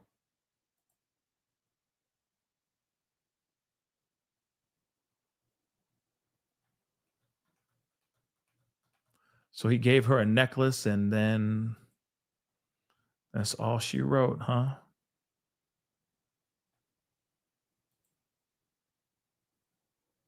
Mm, mm, mm, mm. Hold on. I'm going to get some water real quick, guys. Hold up.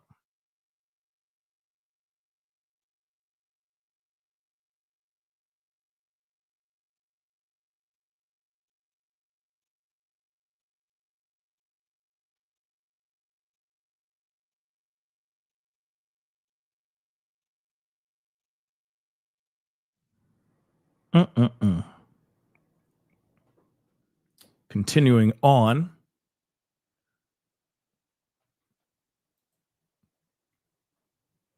Let's see.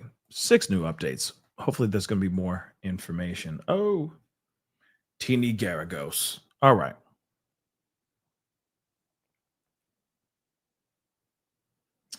One of Jane's preferred partners for freak offs or hotel nights, as she and Diddy called them, was a man named Paul. If I had to do what I had to do, at least there was somebody who had a warm energy about them. This is what she testified on Tuesday under a court-approved pseudonym, which we already know. It turns out Paul was also one of Diddy's personal trainers. Okay. He role played as Shaquille O'Neal in the trio's S Fantasies, where Jane was Kobe Bryant and Diddy was Michael Jordan. What's interesting about this is now they're saying that they were role playing this.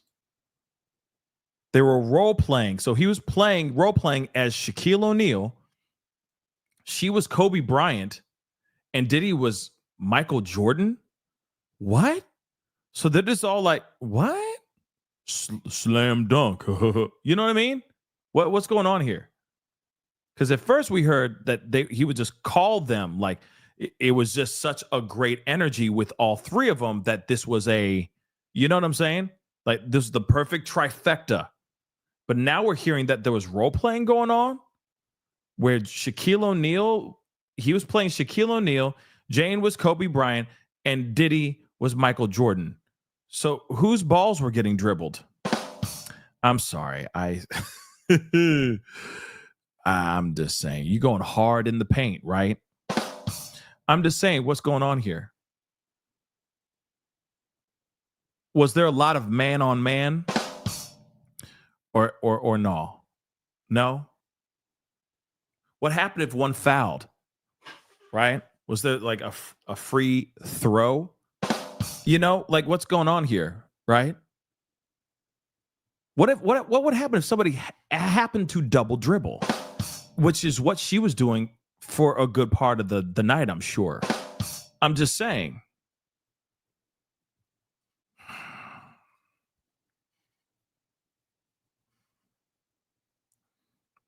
Moving on. That's weird, though. That's weird. They would role play as Shaquille O'Neal, Kobe Bryant, and Michael Jordan. That just seems weird. Okay, that just seems weird. Jane would often buy matching shorts for Diddy and the male workers, okay, he hired to have relations. She testified during her cross-examination. She also purchased pills that would make them get ready. You know what I'm saying? Better knock on wood. You know what I mean? A common brand found at gas stations across the country. She could spend less time prepping the men. So she'd be like, take this, because I have carpal tunnel from doing this too much. You know what I mean? She previously testified that she would be forced to perform the, stuff for hours. And quote unquote, it was really not fun and not so fun having to wind up these guys. Because like I said, the carpal tunnel.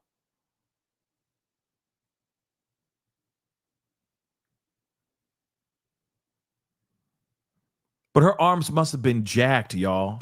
I'm just saying, after a time, you just, forearms on fire, just straight up, just straight up bodybuilder forearms, for crying out loud. But okay. Just trying to see the bright side of this, get enough protein in you and, and then just stroke it. Right. But anyway, Jane and Diddy met up without having freak-offs for a 2-month span in 2022. The pseudonyms witness testified. Pseudonymous witness testified in her cross-examination. It was a small detail for the defense team to tease out, considering the countless marathon-length freak-offs and hotel nights Jane and other witnesses have described during this trial. But Diddy's attorneys may be hoping that doing so helps chip away at the prosecution's assertion that this was a transactional and fraudulent relationship in which Diddy coerced Jane to perform these parties against her will. See, that's exactly what they're doing. They're trying to break it all the way down and go, listen, this was not coerced. This was all planned out. She's all for it. But now Diddy's knocked down. She is using this as an opportunity to make it look like she was coerced and forced to do these things. But I tell you, no, jury. I tell you, no. That's what they're trying to show, right? I beg to differ, ladies and gentlemen of the jury. So, we are again hearing testimony so explicitly sexual and graphic that it cannot be published by the Washington Post. Damn. So, lawyers for Diddy are trying to emphasize the positive or romantic aspects of his nearly 4-year relationship with Jane. That means reading out loud sexual texts about their fantasies. So like I said, they had fantasies about her being Kobe Bryant, somebody else being Shaquille O'Neal, and him being Michael Jordan. That is just a weird, that sounds like a spicy video that no one wants to see. Okay? Like no one. Ivy, thank you so much. I appreciate it. Imagine the whole world has this on blast, and forever your kids, parents, and any internet searches will know about this craziness from here and forever. It will from here. I'm sorry, and forever. It would not be fun to spill this tea. So, yeah. Imagine that, right?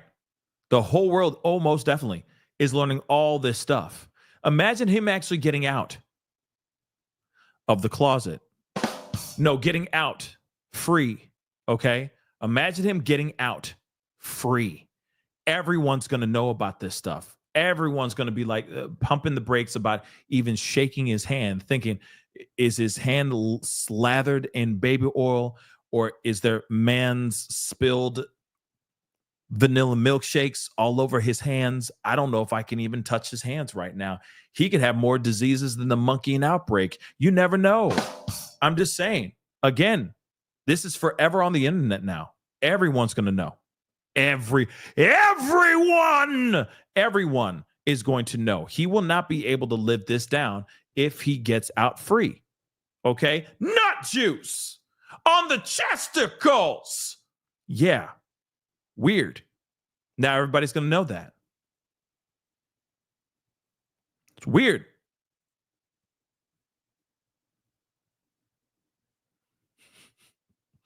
Yeah, it's very, it's going to be a wild one. It's going to be a wild one. It's going to be a wild one. Let's see if there's new updates. Yes. Okay. So did you take this photo? Yes, I did. Okay. It's under seal. Okay. So it was a Van Cleef necklace, correct? Yes, it was. What is Van Cleef? A jewelry brand and that is high end. In that photo, I had already taken substances. Any time of affection, he made me smile. Any time of affection made me smile. I'm sorry. Any time of affection made me smile. That's the reason why I'm smiling. Yes, I'm high, but he gave me some love by giving me this really expensive piece of jewelry, so I felt good. You took a mirror selfie. Unfortunately, yes. Diddy gave the entertainer a Jimmy hat that night, right? Yes, he did. Are these your texts with Cabral? I was really zooted. I was on one.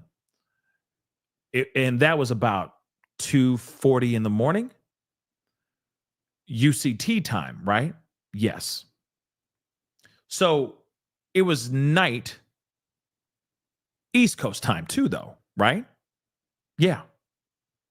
You invite Cabral for the next day, but the ex would have worn off by then, right? In these nights, I repeatedly took X. You say you will book his travel for the next day, right? Yes. What did you write? What did you write her? What did you write her? I don't know. Maybe to KK. I wrote, I appreciate everything you did for my birthday. I want to give you everything you want on Valentine's Day. Maybe what did you write him? I think that's what he meant. What did you write Diddy? I wrote, I appreciate everything you did for my birthday, and I want to give you everything you want on your on Valentine's Day. What did you mean? The necklace and your lovemaking, only with regard to him. So she was basically saying, I appreciated what he gave me and the time I was spending with him, and that was only meant towards him, not about the men that I was with. Then you send him photos of your guys in the hotel room, right? Yes. You didn't tell him you didn't like it until you saw him with Carisha in Turks, right? Young Miami's back in the conversation. Yes. It was very hurtful after enduring what I endured. So you didn't tell him you didn't like it until you saw him with Young Miami in Turks, right? Yes, it was very hurtful after enduring what I endured. So she's like, I literally bent over backwards, got ran through for you. And now you in Turks and Caicos with this little something, enjoying your life, living the life like it's golden, while I am in Epsom salt right now. So you reached out to Cabral, right? Under the pressure of my lover. You asked him. And he gave the man an actual prophylactic, right? At the very last minute, thank God he did. You wrote to him, I loved and appreciated every detail you put into my B-Day. I wrote that with regard to Sean. You wrote that to Sean. And you stopped talking to him? I was heartbroken. And that's when I flew to Paris for Fashion Week. You enjoyed it? Yeah.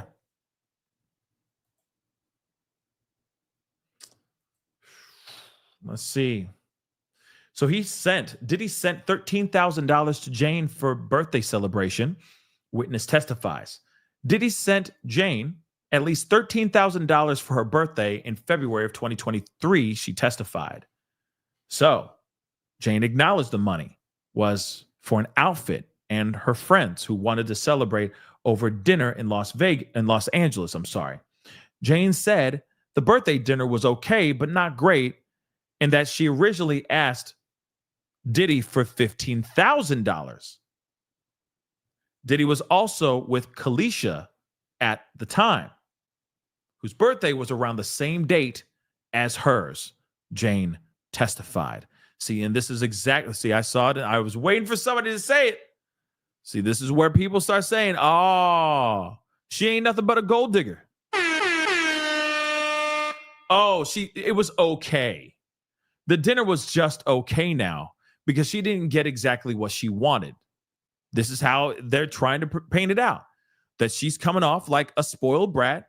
He gave her $13,000, which is still a lot of money for her birthday party or her birthday time with her friends, an outfit, all that stuff, right? And she's saying it was okay, at least how the defense is trying to paint it out. She's saying it's okay solely because she didn't get the extra $2,000 that she wanted, which was a full total of $15,000.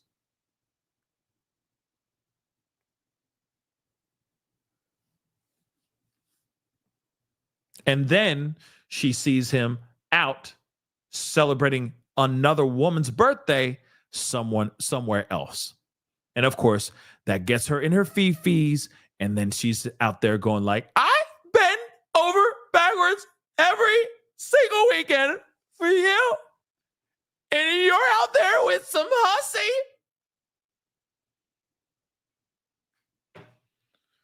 Oh, dear Lord. Let's go to CNN, see what they got to say. Jane says she wanted Diddy to take her out. I'm asking if he could please romance me outside of these hotel rooms. Because, yeah, she's like, all I'm doing is flying around and I'm just seeing the inside of hotel rooms. That's all I'm seeing. Okay. You don't even take me out into the streets. I don't even see any of these things that are going on outside. I don't even know if there's any new buildings, if they even build anything new. Is there a new show in town? What's going on? You ain't even let me see nothing. I'm just flying around and seeing these damn hotel rooms. And that's all.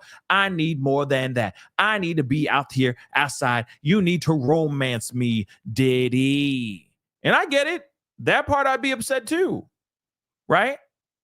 All I'm seeing is mints on pillows. That's all I'm seeing, right? So, February 2023, she texts Diddy asking if he could send her something. If he can send her something for her birthday festivities. She testified that she asked for $15,000 to cover buying an outfit and dinner for her and her friends. She confirmed that Diddy paid for the dinner. Later, she traveled to Miami to celebrate her birthday with Diddy. She texted him asking if Nobu, a sushi restaurant inside the hotel where she was staying, was the only dinner option, and she suggested they try something different. She testified that she was trying to get out of the hotel. I'm asking if he could please romance me outside of the hotel rooms.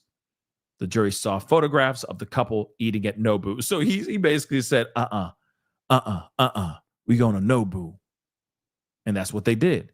You got to remember, she is the ultimate side piece. She is the ultimate side chick. She is a glorified side chick. She should have caught the memo by now, right? 2 years into their relationship, 3 years into their relationship, she should have already been known that he's not trying to get caught in photos with her. He's not. He's not trying to be seen out in public with her, right? Because she's the side chick. And that's all he's treating her as. And maybe, oh, this sounds weird, but maybe he's doing this because, well, no, I don't want, oh, no, I can't say it. Never mind. I can't say that. I can't say it. I mean, I can, but I can't. I can sort of, but I can't. That maybe he was using her in this way out of revenge because he doesn't like her baby mama.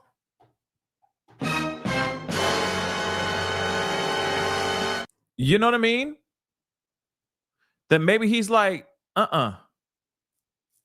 like, you know, she fine though, but I'm going to treat her like absolute trash because this person made a child with someone who's my arch nemesis. So I'm just going to destroy her. I'm going to make her so unholy he won't be able to look at her the same way again. That could very well be what it is. Like I said, we don't know who the person is, but at the same time, if the baby daddy does not like Diddy, it'd be a fair thought that he would be this diabolical and be like, I'm going to destroy her so much that she will be unrecognizable. You will not be able to touch this woman ever again. She is that destroyed. It's possible. Something that just popped in my head. I could be absolutely wrong. But again, man,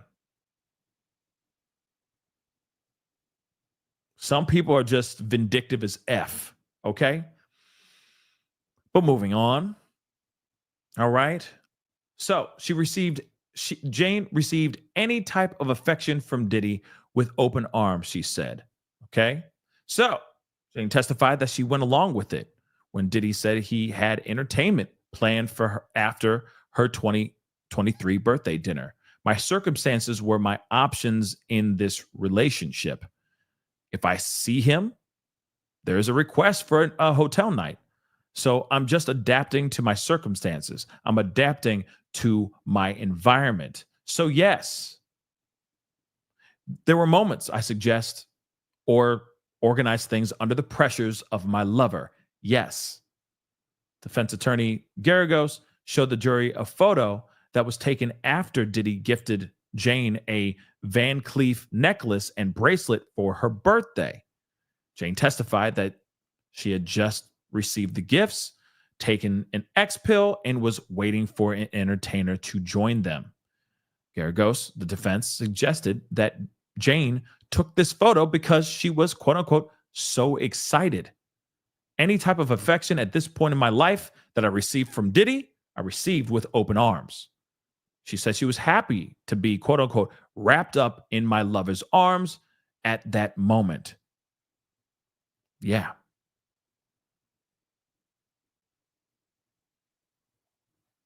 Okay. Let's see if there's new updates. Because they said, I was heartbroken. I flew to Paris Fashion Week. Okay. You enjoyed it? Paris Fashion Week? Yeah. This is a text message chain between you and Diddy, March of 2023. And the second he wrote, sorry I called you a B word. I deserve this. I deserve this love. Right? Yeah. He then writes, when can you come to Turks? Right? Yes. You sent him a heart emoji and wrote, what we have is special. Right? Yes. The budget on your trip was $100,000? What? Okay. Yes. And he spent $55,000. I don't know. Shamalama ding dong. Holy mother of God. $100,000 on a trip to Turks and Caicos? What did they do down there that would make them have a budget of $100,000? Diggity damn. But again, this is Diddy we're talking about, right? Oh my dear God. That's a lot of quiche for a trip. So she testifies she received a Van Cleef necklace and bracelet for her birthday in 2023. So the witness recalled how excited she was to receive this necklace and bracelet set on her birthday in 2023. Jane said that she wore lingerie and greeted Diddy with arms wide open because the witness was happy to be wrapped up in her lover's arms. Okay. Asked if this birthday celebration led to a hotel night, she said, unfortunately, yes. Yeah, that's some crazy stuff. Let me see if there's any updates from the Diddy trial here. Okay. Oh, there is some updates. Lovely. Let's get through this because hers are a little bit more thorough, right? It's not so choppy. It's a lot more precise, which I do appreciate. So let's take a look at this. Okay. So we can get some more meat and potatoes to this whole situation. Shall we, loves? Okay. And don't forget to hit the like button, please. All right. We're trying to get to 1K. If you can do that ever so kindly, hit that like button, please. Thank you. And of course, don't forget to subscribe. All right? Subscribe, please, and thank you. All right? Subscribe. Okay. Let's take a look at this. Whoo! All right. Yay. So, Garagos. We're back on Garagos again. All right? So, Sarah Bones just said, yay! Right? So, Miss Jane, can you tell us about the longest so-called hotel night that you can recall? Yes. The longest I can remember was around New Year's Eve of 2022. It lasted about 3 days. There were 3 men involved. And what happened after that? After New Year's, I saw on social media that Sean went on a vacation with another woman. Her name is Gina. Did you communicate with Diddy about that? Yes, I did. I sent him a message in January of 2022. I was really upset. What did the message say? Part of it said, you have me feeling so taken advantage of and regretting everything. I also mentioned how we had such an amazing New Year's week together. Did you consider ending the relationship after seeing the post and sending that message? Yes, I thought seriously about breaking up with Diddy after that. So let's go back to the time period shortly after your birthday in 2022, okay? You testified earlier that you and Diddy had a hotel night on your birthday, correct? Yes, that's correct. And then you became upset after seeing him on vacation for another woman's birthday, right? Yes, I was upset. Did you ask Diddy to come back from that actual vacation? I did more than ask. I made him come home a day earlier. What did you say to him? I told him, if you don't come here now, we're not going to do anything you want to do. Did you tell Diddy that he wouldn't be having a Valentine's Day party with you? Yes, I did. That was the first time I pulled that card. The hotel night card? Yes.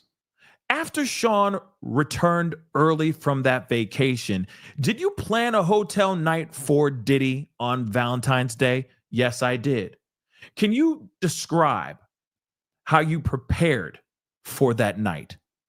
I decorated the hotel room with rose petals. I also planned to have 2 entertainers there at once, 2 at the same time. At the same damn time. By entertainers, do you mean men who are paid for these specific encounters? Yes. Was it your idea to have those male entertainers there at the same damn time? Yeah, it was. Had you ever done that before? No. That was my first time. Let's turn to the messages exchanged in March of 2022 after another hotel night with Mr. Combs. Do you recall what prompted these specific messages? Yes, Sean had recently made me delete a photo of some food I posted. It was something that showed we were together. So then after that, what did you see online? I saw a post from Gina wearing a necklace that matched a bracelet Diddy had given me before. Wow. And what was your reaction? I was upset. In the messages, I told him to make Gina delete her post. I said he was giving me anxiety. Did you express how that made you feel? Yes, I told him to see these things were deeply hurtful to me. Okay. During the spring of 2022, Did you and Diddy continue having hotel nights? No. We went about 2 months without one, even though we still spent time together. Do you recall what happened on June 19th that year? Yes. Diddy suggested that we should have a hotel night. How did you respond to that suggestion? I said, not really in the mood for that part. Don't want to make you mad. How did he reply? He said, all good. And then he suggested doing a role play scenario instead. Did you go along with that suggestion? We ended up having a movie night instead. We watched an old hotel night footage and some spicy videos on P-Hub, I'm sure. Okay, so Garagos and Jane read out loud explicit messages between her and Diddy from July of 2022. So it's really getting spicy in there. Okay, so she says, here, Diddy says, I'm J-ing my D, thinking how nasty you're going to be to me, right? Yes. He says here, call Italian, or if Paul is free and you liked Paul is free. Yes, I did. He gave you a choice and you chose it, right? Yes. He responds, I told Paul 11 p.m. Is that okay? And then said, let's watch some spicy videos first, though. Right? Is that what he said? Yes. He says, London Hotel. What would you get? So she, I guess, responded, stripper shoes, shorts, maybe whips. Why shorts? I was really turned off by their shorts, so I got other shorts for them. It was not so fun to watch them, to wait for them to get excited. I started to get things on the side so they could get excited. I got pills at the stores, rhino pills. That's interesting that she did the same typo here. Then at the same time as Inner City Press.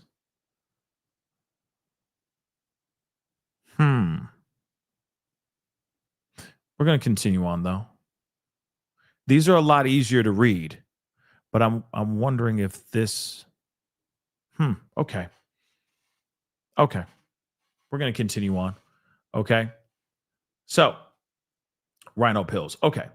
The next day, he says in this message, want to do dinner at 9. Bring the freak bag just in case. Right.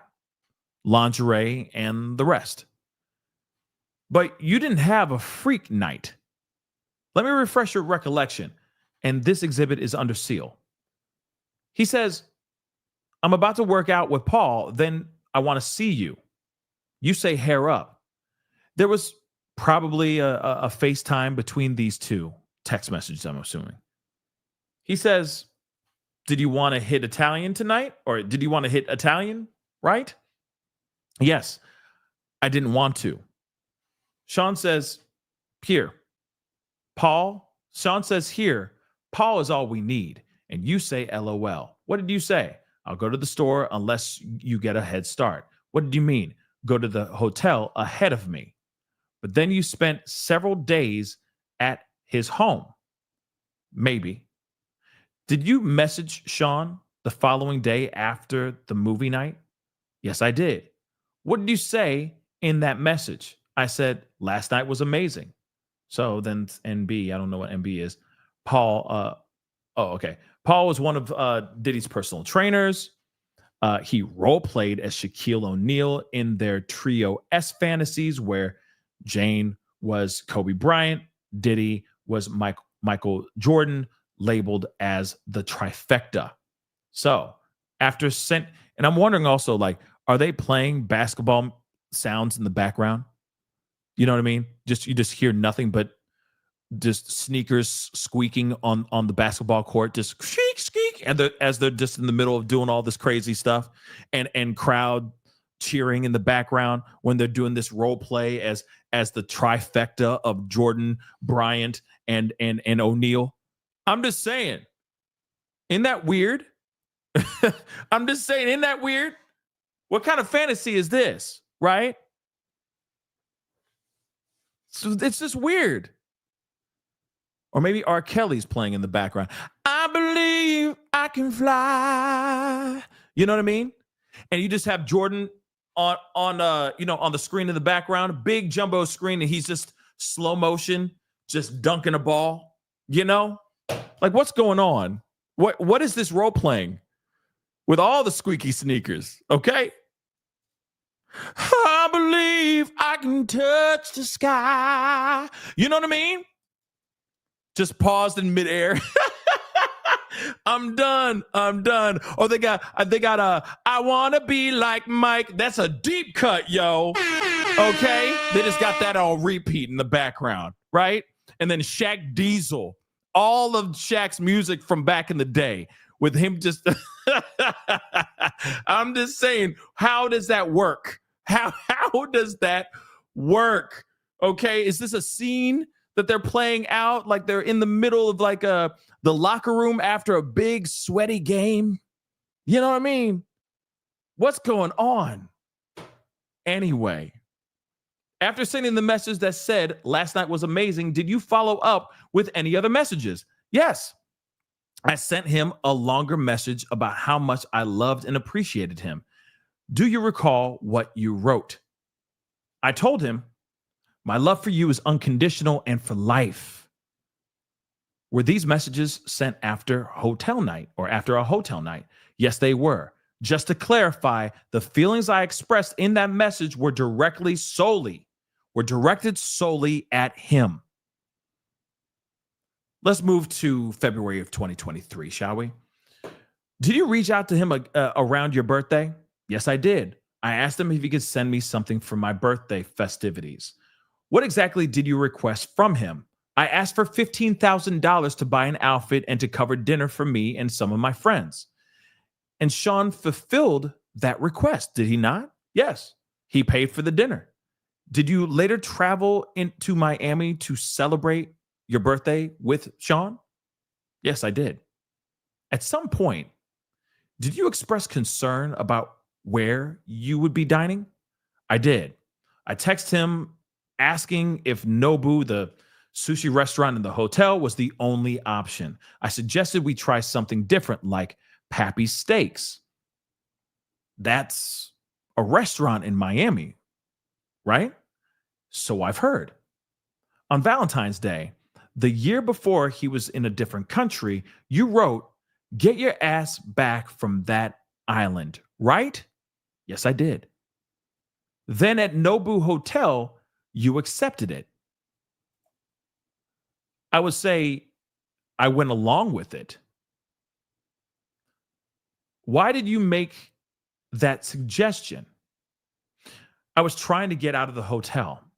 I told him I'm asking if he could please romance me outside of the hotel rooms. The jury's shown photos of them eating inside Nobu. After your 2023 birthday dinner, did Diddy mention having any plans? Yes. He said he had entertainment planned for after dinner. And how did you respond to that? I just went along with it. Can you explain why? My circumstances were my options in this relationship. If I saw him, there was usually a request for a hotel night. So I was just adapting to my circumstances, adapting to my environment. Did you ever play an active role in planning these encounters? Yes, I did. There were moments when I suggested or organized things under the pressure of my lover. Yes. Okay, then shows the jury a photo taken that night. Can you explain the context of this image? That was taken after Diddy gifted me a Van Cleef necklace. Maybe it's a Von Cleef necklace and bracelet for my birthday. I had just received the gifts and had taken X and was waiting for an entertainer to join us. You took that photo because you were excited, didn't you? Any type of affection I received from Diddy at that point in my life, I received with open arms. Were you happy in that moment? Yes, I was happy to be wrapped in my lover's arms. Schnookums. After your 2023 birthday celebration, did you send a message to Diddy? Yes. And what did you say in it? I said I loved and appreciated every detail he put into my birthday. And what were you referring to specifically? The gifts and the time that we spent alone together. Did anything else happen during that celebration? Yes, I had relations with 3 entertainers and Sean, Diddy, Diddler. Did you want to? No. I did not want to sleep with them. How did you feel? I was hurt, deeply hurt. I had just been made to have relations with 3 guys, and then I had to see him with another woman. Happy, on vacation, while I was just alone, recovering, like I said, sitting in Epsom salt, okay? In an Epsom salt bath, right? Did that lead to a breakup? Yes. We broke up several weeks after that. When I pushed back, he was blowing up my phone a week later. This is a text message chain between you and Diddy, March of 2023. He wrote, "Sorry I called you a B word. I deserve this, love." Right? Yes. He then wrote, "When can you come to Turks?" Right? Yes, he did. You sent him a heart emoji and wrote, "What we have is special, right?" Yes. So the budget for your trip was $100,000, right? Yes. And then he spent $55,000 as well. I don't know.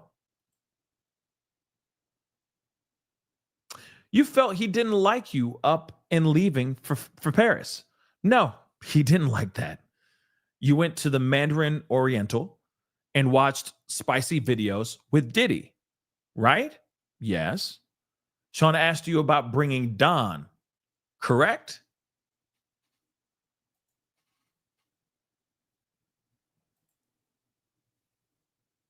Given the situation, I said yes.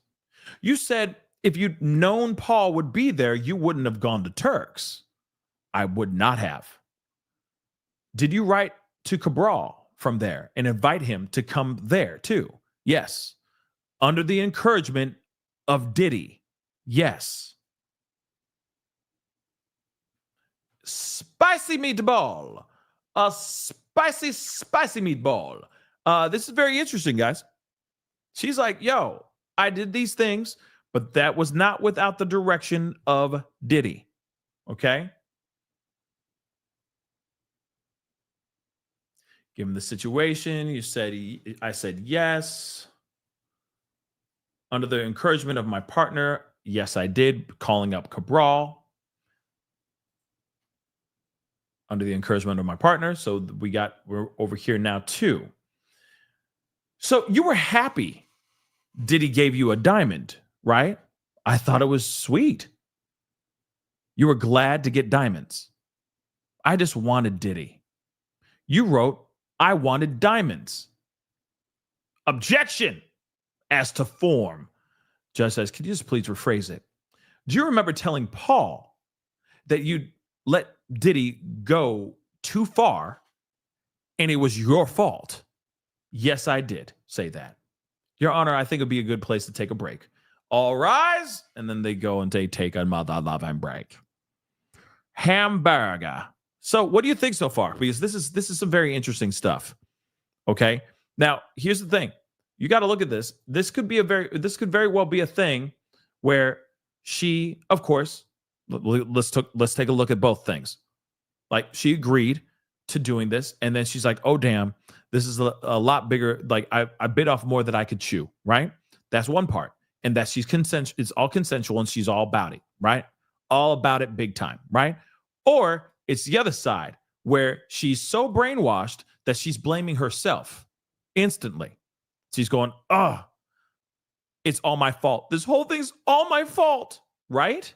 That could very well be it too. This is all my fault. I shouldn't have done this. I shouldn't have agreed on this. I'm so dumb. I shouldn't have said yes to this situation. But unfortunately, I did say yes to it, right? Maybe that's what it is. Let's see what it says here. Okay. So you were happy to give. You were happy Diddy gave you a diamond. I thought it was sweet. You were glad to get diamonds. I just wanted Diddy. You wrote, I wanted diamonds. And then, of course, objection as to form, rephrase it. You remember telling Paul that you let Diddy go too far and this was your fault. Yes, I did say that. And then they go into a break. So let's see what NBC is saying right now. She testifies that she was upset by pictures of Diddy with Young Miami. Seeing pictures of Diddy having fun in Turks and Caicos with rapper Young Miami was painful. It was a painful experience, she said, especially in the light of all that she's done to satisfy him actually with multiple men. Having to see the aftermath of him being with another woman, it was painful, the witness recalled. Yeah, I don't blame her. I'd be upset too, sitting having my vajayjay on ice, just chilling in like an ice bath, trying to heal. And all of a sudden you're scrolling through Instagram and all you see is photos of him with Young Miami, just living the life like it's golden. I'd be mad too. I'd be heated. I'd be pissed. Livy P, she should have asked for $20K. Maybe she would have gotten the $15K. You ain't wrong.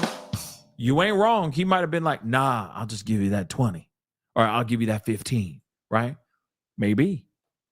It's like you always aim high so that they go for the number that you're actually wanting in real life. Right? Oh, excuse me. Let me see something real quick before we continue on. Let me just see if Law and Crime. I was wondering if they were doing any kind of coverage.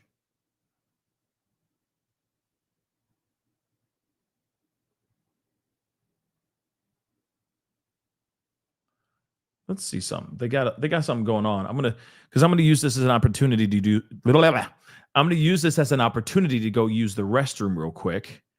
But I'm gonna be right back. So I'm gonna be literally less than 5 minutes. But I just wanted to pull this up so I can use the opportunity to use the restroom, and then I will be right back, guys. Okay. See you guys in a minute. Statements. That's a defense attorney's favorite thing to uncover. Yeah, look, if they could authenticate it, that it came from her, if they could show that credibly that message was typed and sent and posted by her, they could absolutely confront her with what I said earlier, we love to call prior inconsistent statements. Those prior inconsistent statements serve two purposes. Number one, to show that she's not telling the truth now about that specific thing that she's testifying to. And number two, to kind of take her down fully with her credibility. As a judge instructs a jury at the end of the day, you're allowed as a juror to look at the people who testified and think to yourself, if they lied about one thing, they could be lying about everything. And so those kinds of statements, those gotcha moments where you can throw something at a witness who's testifying one way, but posted something differently years before, absolutely, it's a great way to discredit a witness on the stand. The cross-examination's continuing. Garagos asks Jane, the next day he says, want to do dinner at 9? Bring the freak bag just in case? Jane says, right, lingerie and the rest. But you didn't have a freak night. Let me refresh your recollection. And this exhibit under seal. So it goes to the idea of he wasn't allegedly always demanding freak off nights or hotel nights. There was a choice. There wasn't this level of force, as the prosecution says. By the way, there's another update. Garagos asks Jane. He says, I'm about to work out with Paul. Then I want to see you. You say hair up. There was probably a FaceTime between these two. He says, did you want to hit Italian, right? Yes, I didn't want to. Garagos asks, Sean says, Paul is all we need, and you say LOL. What do you say? I'll go to the store unless you get a head start. What do you mean? Go to the hotel ahead of me. But then you spend several days at his home? Maybe. So again, all going to this idea of her alleged participation. All right, Lawrence, we've got a question from ATX Stanley. As we're going through this testimony of Jane, this is the question from ATX Stanley. Do you think it was a mistake for the U.S. to call Jane as a witness? Her testimony is weak for their case, and her credibility is poor. He's paying her rent. Yeah, I agree. That's bad optics for their witness, and certainly all these text messages that you just read to us are certainly bad as well, and the government knew about them. They turned them over. So, sometimes the government just wants to put everything up and see what happens, and sometimes the government's more strategic and doesn't. I think they're overplaying their hand here. Look, I'm not saying, again, back to Diddy, Sean Combs, obviously not a great person. Maybe there's other stuff he's guilty of that could have been easier to prove it up versus bring a sprawling RICO sex trafficking. Why they think it's easier because it's RICO, but sometimes they make it a lot harder on themselves because look at all the things they have to go through. Lawrence, let me throw one more question to you. This is from Jet. If Diddy is convicted on multiple charges, can't the judge sentence him to serve concurrently instead of consecutively, so he will only serve the time for one charge? Yes, I am not reading the sex trafficking RICO statute to see if any of it has to be served consecutively. Maybe Serena can answer that, but it could be concurrent, certainly, especially it's federal sentencing guidelines. Yes. Well, I mean, sex trafficking carries minimum 15 years in prison, right, Serena? So what would he be looking at? He'd be looking certainly at double digits, 15 minimum. And it's true, the judge could determine to run it concurrent or consecutively. As we know, there's different, like we like to say, TPOs, time and place of occurrence. There's separate incidents, and a judge can always look at that separately and run it consecutively rather than all together. So I got to read this question carefully here, Serena. It seems, I could be wrong, but it seems this may be accusing the defense attorneys of, I don't know exactly the best way to explain it. Here's the question. Hey, do you guys think the defense is asking some questions that are not relevant to the case that helps the public identify both Jane Doe and talking about her son? And then if Elizabeth has an opinion on it later. So I guess the question is, and it seems like the allegation is they're accusing the defense attorneys of kind of nefarious motives here, that they might be trying to out her. I mean, Lawrence, you want to jump on this first, that they're trying to out her? I don't see that. Your take. Absolutely, 100% not. I mean, I know Brian Still's one of my closest friends. That would never happen. That's not even a question at all. These are all questions based on the case. I understand their question. I know people are watching and reading it. It's not something reputable criminal defense lawyers would ever try to do. Yep, I agree with that. I think people make that assumption, Lauren, so they make that jump, or at least this viewer makes that assumption because look at what the allegations are against Sean Combs, right? He tried to bribe a hotel employee, was trying to contact witnesses while in the MDC. There was allegations that he and his former bodyguard were trying to reach out to Mia, personal assistant, alleged victim who says that he sexually assaulted her. After Cassie filed her lawsuit. I can understand the question, but I agree. I don't see anything like that. That would be incredibly improper. But I got a poll up on the top of the chat. Go check it out if you can. That would be phenomenal. Okay. Because of course I want to know your thoughts so far. Do you think that this is a situation where, do you think she was there for love or for money?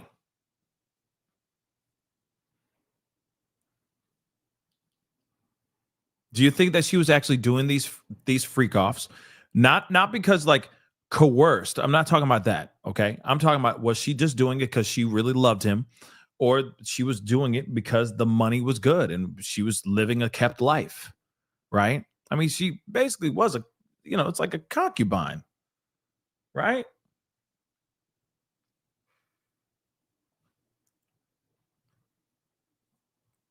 She was being a kept side piece, basically, right? But let's see if there's any updates.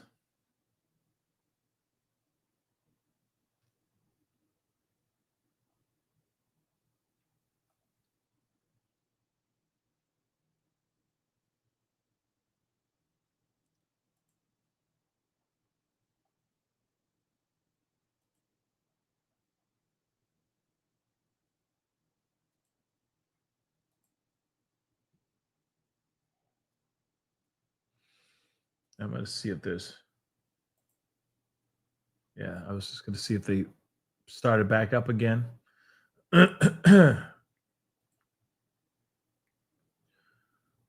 Okay, so before the mid-afternoon break, defense lawyer Garagos asked Jane about an exchange she had with Paul, a personal trainer for Sean Combs, who has also joined the freak offs, right?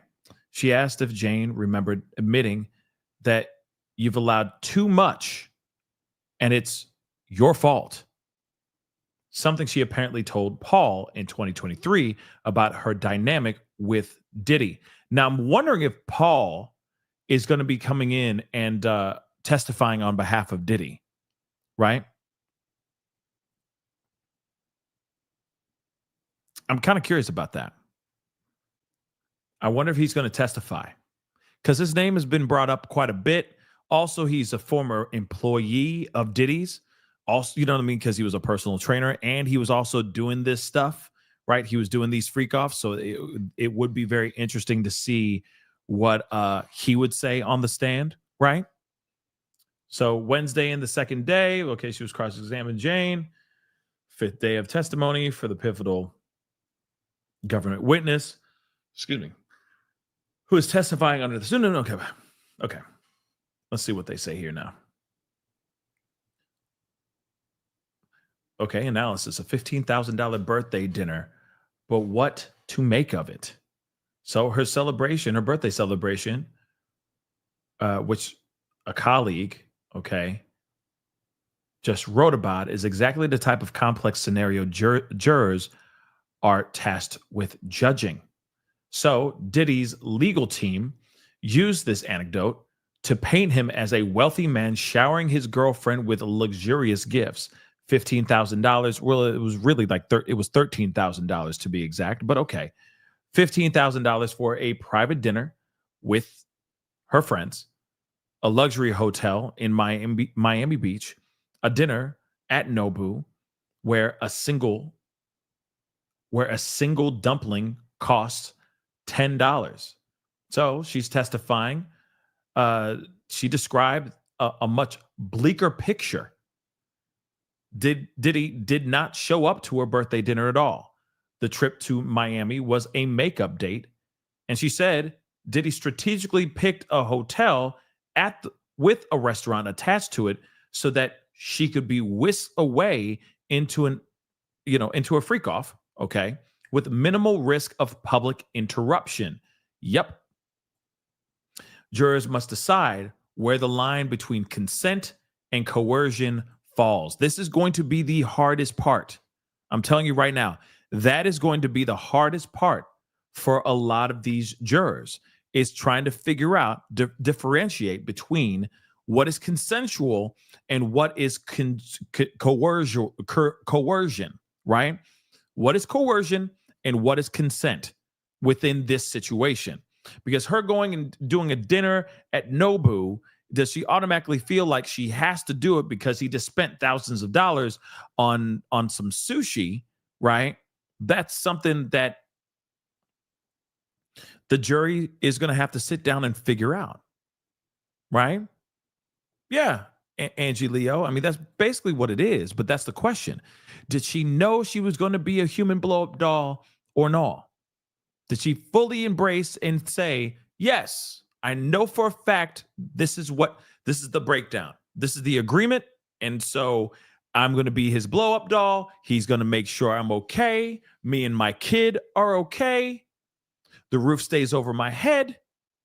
I'll keep performing, doing this stuff as long as he keeps my place over my head. right?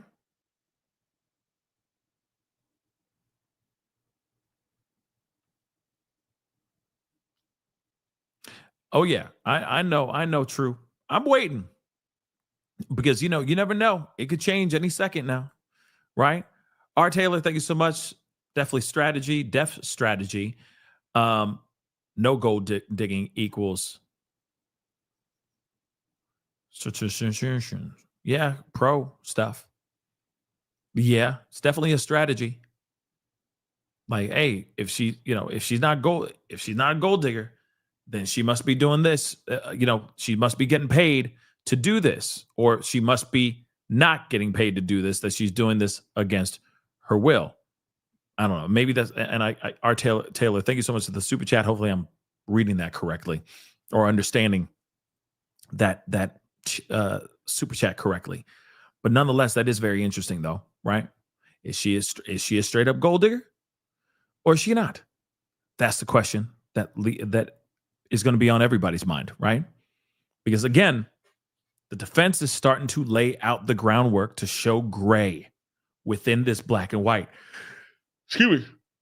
Between the black and white, there's a lot of gray, especially with this situation, because there are moments when she's totally down, right? There are moments that she says, I'm totally down with it. I set it up. I helped set it up because I knew it was going to make him happy. So I said yes. But then there's other parts where it's like, are you sure?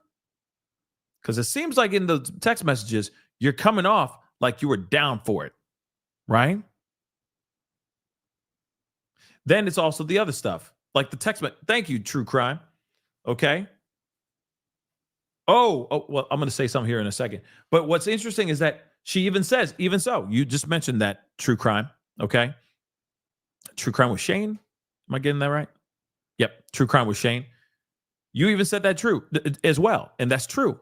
It's almost like she's like, because she said, so they said, prosecution says, you were happy that Diddy gave you a diamond. I thought it was sweet, she said. Okay. Defense. I'm sorry. Defense said you were happy Diddy gave you a diamond. Jane said that I thought it was sweet. Sweet. I thought it was sweet. Defense says you were glad to get the diamonds. I just wanted Diddy. Then defense goes, oh, but you wrote you wanted diamonds. So it's like, no. She wanted diamonds. Is she, was she digging for those diamonds? Digging for the 15,000 when she ended up getting 13,000, and I guess she wasn't happy that she didn't get the full 15,000, right? For her birthday to go and buy some clothes and take her girlfriends out for an elaborate, an elaborate dinner at whatever restaurant she was trying to go to, right? So I could see defense, like I said, painting out a scenario where she was a money grubbing hissy. That's how they're sitting there painting it out. She was totally down for it. She was about this life. She loved it. She wanted it. She kept on texting him saying she loved it. It was awesome. But then she keeps on saying, no, I was really excited and I loved it because I was spending time with him. It was only with him that I enjoyed the times. Outside of that, I did not like it. I was doing those things because he loved what I was doing for him. So I performed for him. See what I'm saying? This is where it gets confusing for the jury. The jury, I'm sure, is completely spun upside down right now. They're like, it's a bit good. I don't even know what to say right now. I don't even know how to react to this. I don't even know if it was consensual or not anymore. I don't even know if she's a victim or not anymore. That's pretty much what the defense is trying to do. Throw them the F off. So the deliberation is going to be a long one, I have a feeling. Especially stuff like this, right? Especially situations like this. Because it's sad because you want to believe the victims. You want to believe the women that are stepping forward and saying that they've gone through these things. You do innately because we're good people. And we want to believe the people that are speaking out and saying, I was used in a terrible, terrible way, right? I was taken advantage of. I was treated like trash, etc. We all want to be the one. We all want to believe because we are good people, right? But at the same time, when you start throwing out the gray, it's like, wait a second, what is it? What is it, really? And I think, and Nicole, yeah, that's a good example. It's like, I feel like some people are going to say that same thing. Like, I believe her, but she doesn't really sound like a victim because she's not the cookie cutter victim. But we also got to remember her situation is very, very tarnished. It is not perfect. It is extremely flawed. So again, I can see why some people will sit there and look at the situation and go, she's money grubbing. That's it. She a gold digger. That's it, bruh. That's it. Okay, say less, homie. She a gold digger. I say we're gonna have to see what we're gonna have to see about that, right? We're gonna have to see about that. So let's see if there's new updates.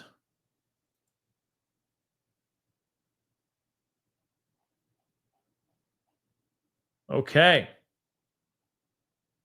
back from the break. Are we all ready? Except for the absence of prosecution or Miss Comey? Yes, Your Honor, we've reached you. Okay, she enters. Okay, bring Jane back in. She enters. Then they proceed. All right. So defense says you wrote, all I have in mind right now is your passionate lovemaking, right? Yes, I did say that. You saw him 2 weeks later and did not have a hotel night, correct? Maybe. Let's see what it says over here.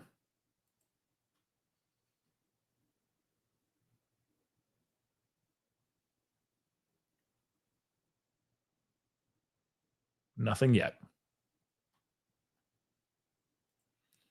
Let's see what happened here. Oh, let's see what they meant about this whole $55,000, $100,000, this $100,000, $55,000. So on March 2nd of 2023, Diddy text Jane apologizing and saying, I didn't know I was going to lose one of my closest friends over a stupid lie, according to messages discussed in court. In later messages, Diddy said he missed Jane and wanted to see her. Jane responded, I'm open as friends. She balked when he offered to get a hotel for her. And he responded saying, you said friends, according to the messages. He then suggested going to Turks and Caicos, and they started planning their 2023 trip to that location after that.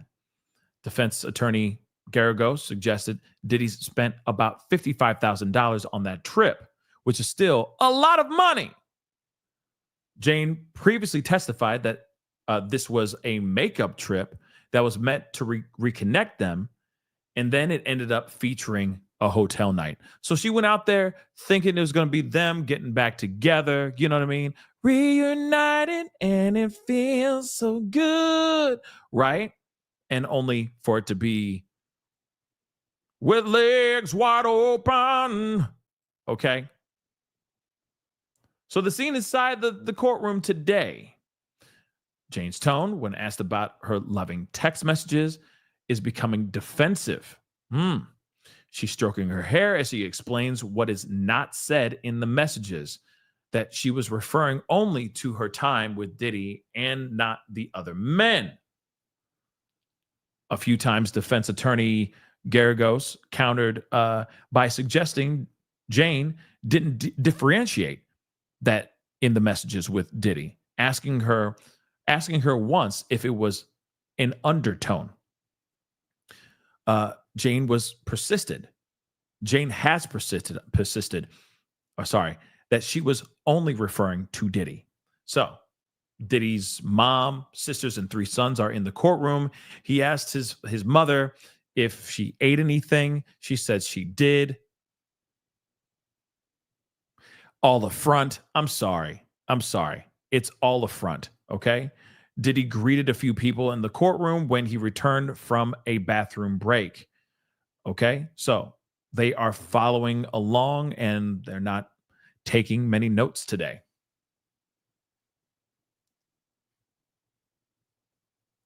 So Jane is back on the stand. So we're waiting for more updates.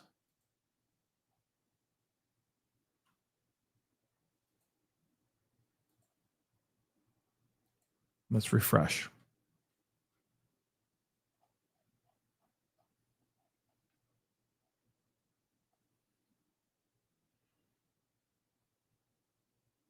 So you saw him 2 weeks later and he did not have a freak off, a hotel night. Correct? Maybe. Let's play these voice notes, okay? I believe there is no objection. So I don't have it on my list, but if Miss Garagos represents, I have no objection. I won't. Okay, give me a minute. I'll move on. Did you ask about hotels or Airbnbs? Yes. And Diddy asked, how did you know there aren't cameras in Airbnbs or in that Airbnb, right? Yes, I wrote they could be covered by security. We'll just see. We'll just saw it's our anniversary. We'll just see. It's our anniversary, and we want to cover them to feel comfortable. Okay.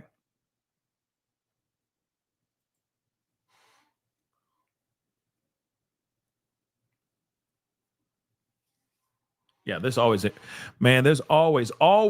that there's cameras in the Airbnbs, no doubt. Absolutely. Always assume there's cameras in the Airbnbs. Sneaky mother lovers. All right. Nothing here.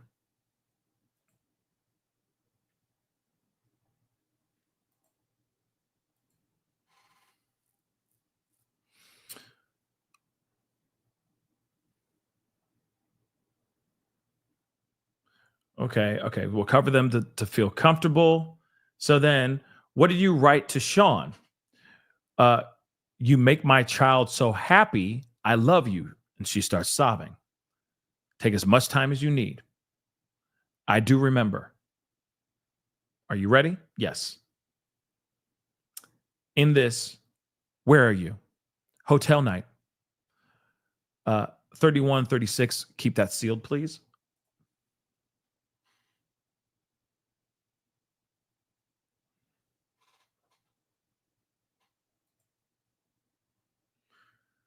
Let's see if there's any updates. Over here. Still nothing.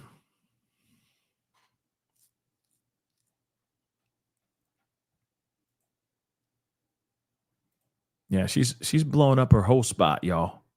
Whole spot getting blowed up. Okay. And I keep wondering why. What is the motive? Like, for me, it's like, is there some sort of motivation behind this? Is there something sinister behind this? Right? Is she doing this solely because for some sort of strange revenge? Or is it because she really does feel like she is a victim of these freak-offs? Remember, she still continued to do these freak-offs with Diddy even after the Cassie filing dropped. Remember that too. And she has immunity. Yes, she might be doing this for immunity as well. You ain't wrong. You might be right on that, because she does have immunity. Talking about all this stuff, I'd be like, yo, I want to make sure I'm protected. So she may have struck a deal with the feds, basically saying, I will be your witness, but I am not saying anything incriminating that could incriminate me unless I get an immunity deal. That could be it too, right? So she's like, okay, I'm forced to say this stuff. I don't want to say this stuff, but I have to now. I'm under oath. So very interesting. Jane invited entertainer on Turks and Caicos trip. but says she believes Diddy wanted her to. Okay, that's interesting. So cross-examination resuming. Defense pulled up a message that she sent to an entertainer they saw frequently, Sly, inviting him to Turks and Caicos. He flew into Turks and Caicos, guys. Would you be available to come to Turks and Caicos, to Turks, by any chance? You would need a passport, and I think you need a Vax card. Let me know what you think. Do you have your passport? Do you have your shots? Who would like to go home to America? America. Nobody? Do you have your passport? Do you have your shots? Who would like to go away with me to America? America. Okay, so Jane testified that she sent the text, but said, I believe my lover wanted me to send a text or a message to Sly to invite him on the trip. She previously testified that another entertainer, Paul, joined them in Turks and Caicos, and that Sly met her and Diddy once they returned to Miami. She also had testified that she felt she had to see Sly in Miami because she believed she had ruined the hotel night with Paul in Turks.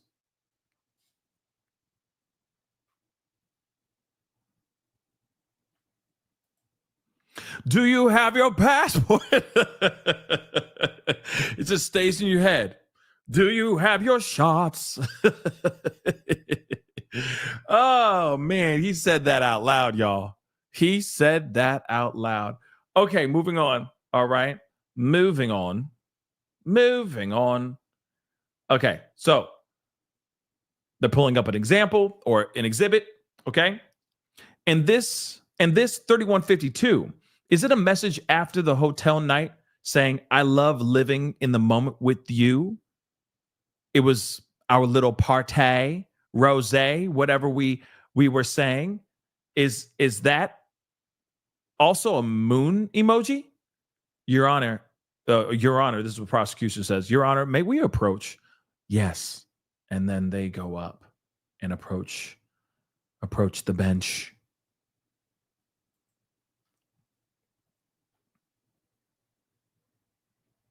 So you were happy Sean gave you a diamond. I thought it was sweet. Wait. Oh, she's got nothing. It's deadlined over here. All right. Moving on. Okay, so the defense immediately picked up the cross-examination, bringing up the informal love contract between her and Diddy. This verbal contract, okay, or this verbal agreement is a key part of the government's STing case against the embattled media mogul Diddy, okay? The couple agreed on a monthly allowance of $10,000 for Jane, which ended up going towards a Los Angeles home for her and her child. It was revealed during testimony last week that Diddy is still paying the rent for that home. Yeah, we already know about that, but it's going to be over now, okay? It's going to be over now, okay? Let's see if we got a new update. So she grows emotional while reading a text message from April of 2023 to Combs. So she grew emotional and paused to wipe her face with a tissue when she read a text message she sent to Diddy in April of 2023, around the time she moved into the rented home, okay, that Diddy still pays for. The $10,000 a month home, that mother-loving house. Yeah, eviction coming soon, trust me, okay? All right. Everything you own's in the box to the left. Okay, watch. So Jane read aloud a message that said, the fact that you are the reason for my child's joy is a feeling inside me that I can't explain. Let me repeat that again. She said, the fact that you are the reason for my child's joy is a feeling inside of me that I can't explain. Solely because of the house. My kid is going to love this house. It's got a backyard. It's got all this stuff. Oh, my Lord. I cannot believe it. Right? The fact that you are the reason for my child's joy is a feeling inside me that I can't explain. I love you so much as my friend, my lover, my boyfriend, even though you don't like that word. Yeah. So she finished reading the text while Jane took a few seconds to compose herself. Yeah. She really said, there's a feeling inside me that I can't explain. I love you so much as my friend, my lover, my boyfriend, even though you don't like that word. In her mind, she's like, this mother lover, a keeper. See, this is where I could see people being like, oh, she only in this for the monies. Look at what my kid, look at how my kid is responding. The kid is playing in the backyard, and there's space, and the kid's got his own, their own bedroom, and it's a good school district, stuff like that, right? Let's see if there's a new update. Sidebar over. So they continue. Jane, we're going to jump ahead, okay? DX3171. Is this a message chain between you and Diddy from August 9th of 2023? Yes, it is. Diddy wrote, movie night off the charts. You say you agree, right? Yes. Movie night off the charts. Like I said, we're back here again at Freak Off Nights Replay. We're here with Jane Doe. I'm Diddy. We're here to talk about the craziness that we had the other night. Jane, how you feeling right now? A little bit sore, to be honest, but feeling very grateful. That's fantastic. What amazing freak off night we had the other day. What was that guy's name? Jane. Well, his name was Paul. We know him very well, but we have this weird vibe, right? Whenever we get together, we just know the game. We know exactly what the game plan is going to be. There is no planning. There is no need for any side coaching. We just jump right into it, and we're just making the beast with two backs. Absolutely. It was absolutely phenomenal. The way you guys were improvising, just the way that you were improvising itself was just phenomenal. It was awesome, baby, with a capital A. Let me tell you.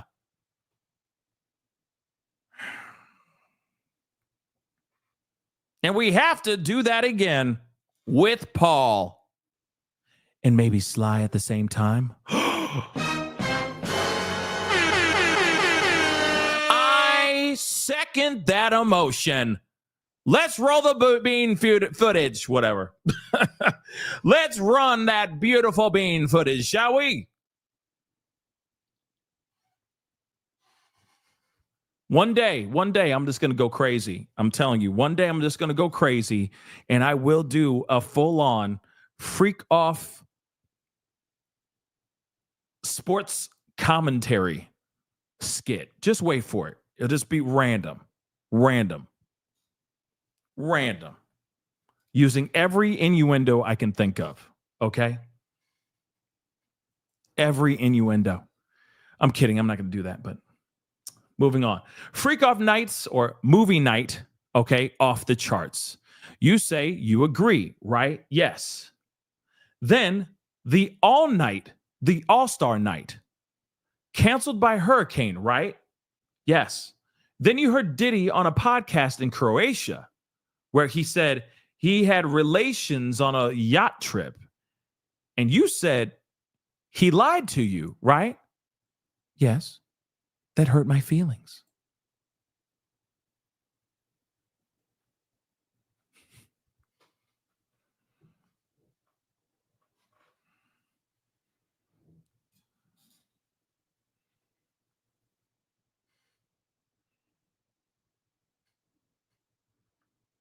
I mean, if you really think about it, the hurricane saved her. Okay. The hurricane saved her from the All-Star night, right? Because the All-Star night was going to be like the biggest hitters, if you get what I'm saying, that they have. It was going to be a lineup of their best hitters. Real talk.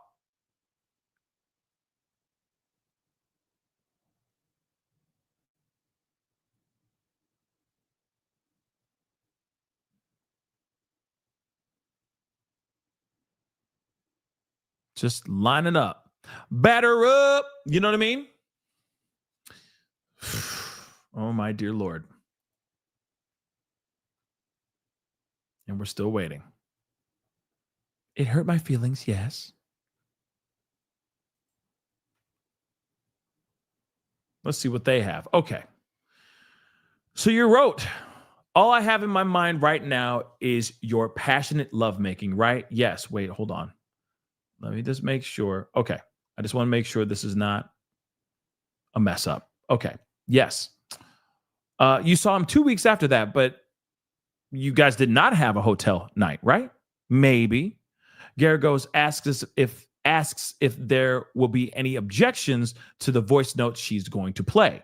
Prosecution states that she's okay with it, though she doesn't have a voice note in her list.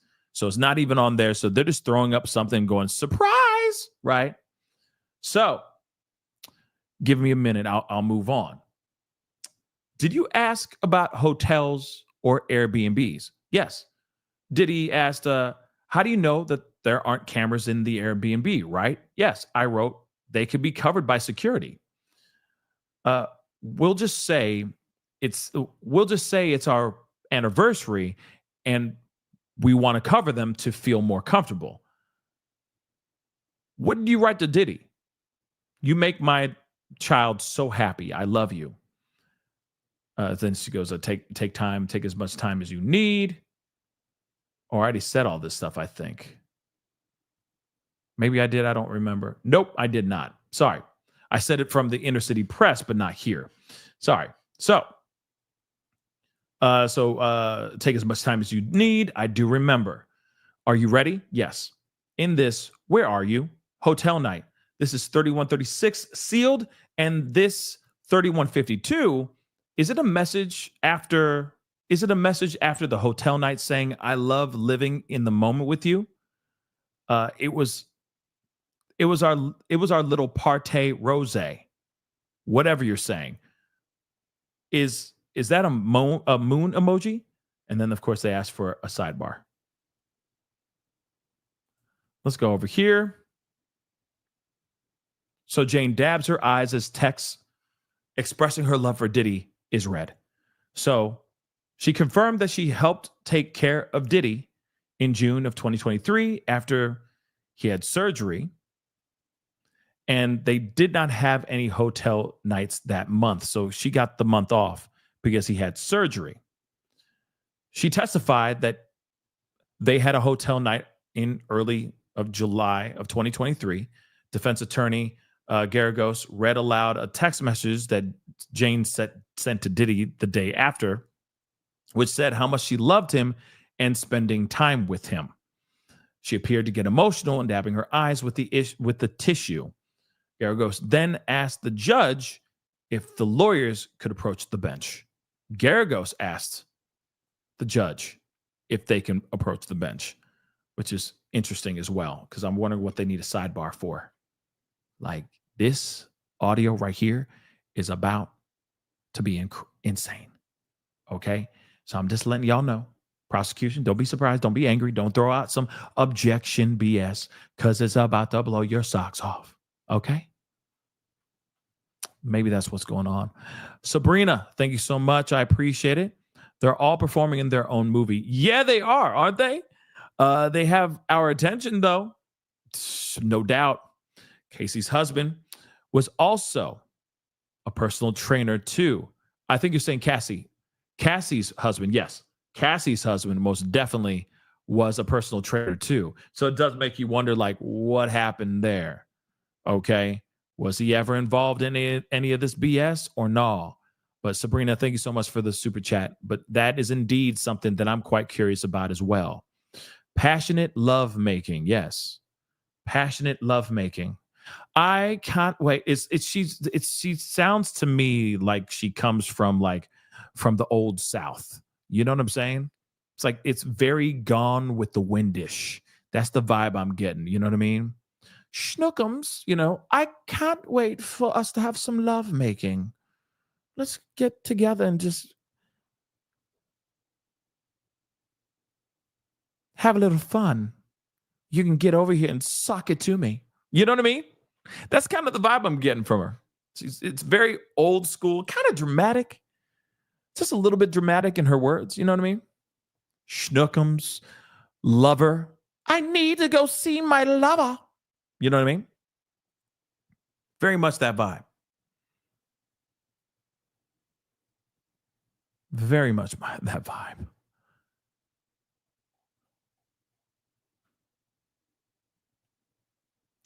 Let us continue. What else do we have here? Damn, they still up there on the sidebar? Diggity damn. All right. She becomes emotional in court, which we already knew, but she was crying in court discussing how Diddy was blessing her in a text message exchange. You're truly a blessing in my life. I have never had a man take care of me like you do. Still, just because he's a nice guy does not mean that he's a butthole. I'm just saying, it still does not excuse him from being a butthole. So Jane wrote to Diddy a day after one of their hotel nights. You're the reason for my child's joy. It means the world to us. I love you, baby. She also wrote that she'll always be by Diddy's side and of course some of y'all will be like, the only reason why she'll still be by his side is because she wants to stay in his pocket, though. She wants to stay right there. Her hand right there in that pocket, and that's a deep ass pocket. You feel me? So I already know some of y'all be like, yeah, you will always be by his side because that's where all the money is. Okay? You are my lover, partner, my boyfriend, she wrote. And then she began to cry in front of the jury because she just screwed up her whole bag. You know that, right? She screwed up her whole bag right now in this trial. Diddy is seeing all this and he is fuming. You know that. He's not going to forget about this. He's probably pacing back and forth in his cell being like, you're going to do that to me? You know what I mean? He's like, we need to cut her off right now, bro. Call up my accountant. Tell him to squeeze her off right now. Right? So it's the same situation. Yep. Money, money, money, money. Absolutely. Absolutely. Let's see if Washington Post has anything to say. It has nothing.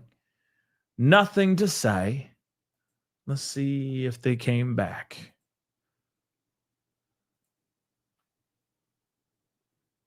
Dang, this is a long sidebar. Long sidebar. I mean, no, not really. Yes and no, Reese. I can see what you're saying, but at the same time, there's another part of me. There's another part of me that's like, she's just answering, and from what they're saying, her demeanor is very defensive. So clearly, she doesn't want to be on that side.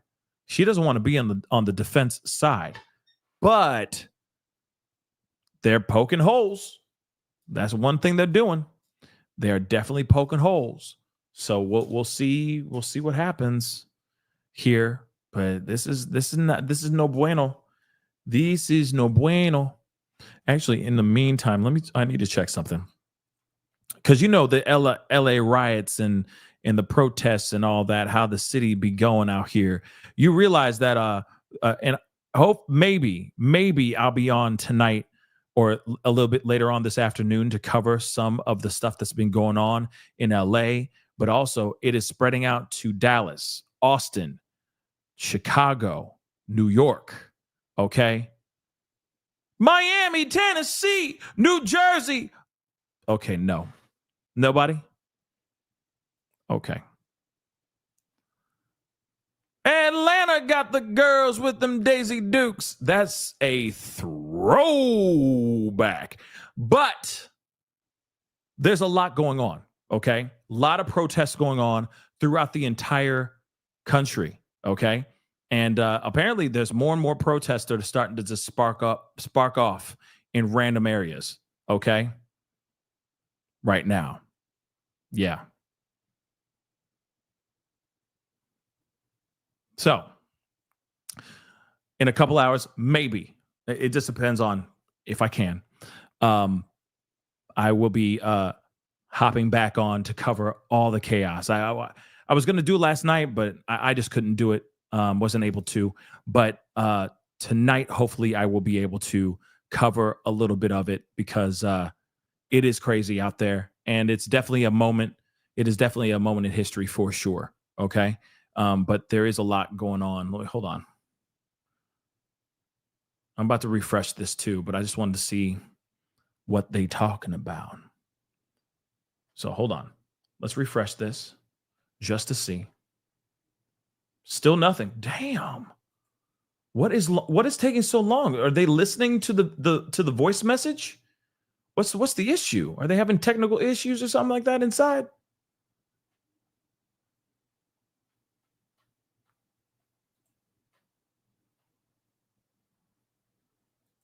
We have the meats for sandwiches. Yes, Charlton. What's up? You're welcome, Lydia. This is why I'm here. You see what I'm saying? To give you the information and then ask you, do you have your passports? Do you have your shots? Would you like to go away with Rob to America? America. Okay? I'm just trying to get you guys, keep your minds going as much as I can, okay? Because right now it just feels like, this dull drawl. I don't even know what to call it, but you know what I mean? That just like, it's court stuff, So I'm here to give you that little okay? Yeah, Broadway does not have anything on us, okay? I'm telling you right now. Yeah, my Broadway is showing. I know. Oh, what a beautiful morning. Right? I don't know why that song popped in my head, but it is what it is. But yeah. Let's see. Is there any updates? Come on. Still nothing. So in the meantime, let me take a look at this. America. All right, I just want to see something here really quick because there were a lot of coverage on the protests, riots, etc. You know what I mean? That were happening. Seriously, things were going off last night, right? Whoa.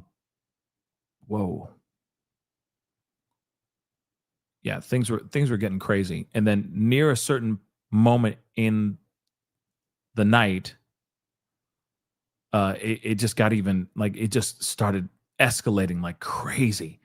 It was some wild stuff for sure. So I'm just keeping an eye on it, just to see if there's anything in particular going on. I mean, right now, this is not when things get crazy. In a couple hours, it will. Okay. In a couple hours, it will. I don't need to smoke nothing. I'm good. I'm high on life. Okay. I got a lot of reasons to be alive and be happy, right? A lot of things to live for. Okay. Why don't you go to why you not go to court in New York? Because I ain't got time, Levon, and I ain't got that kind of bread, baby. If I had that bread, it'd be a different story. Maybe I would be there, but I ain't making that money like that. If I was getting 100,000 views every single video, this would be a different story, baby. Then I'd be all up in it. Okay, reporting live from outside the courtroom. You know for a fact I would. This is the trial of the quinquennial. Look that up, everybody. We learned this earlier in the trial. Quinquennial, all right? This is the trial of the quinquennial. This is a big deal. I would have killed to be up there. But unfortunately, it ain't cheap. And then to be out there for straight up over a month or so, several weeks to be out there, that's almost 2 months. That's a big sacrifice to go out there like that. Real talk. Okay. But at the same time, I would another time. Okay. But these numbers have to get up. You know what I mean? These views, these numbers have to get up to, I need Tisa Tell numbers. Okay. Shoot. Tisa, if I had Tisa Tell numbers, man, or Armand Wiggins numbers, shoot, I'd be right up there. Have a whole Airbnb with the cameras covered and everything, and just be giving you guys all the updates. Trust. Okay.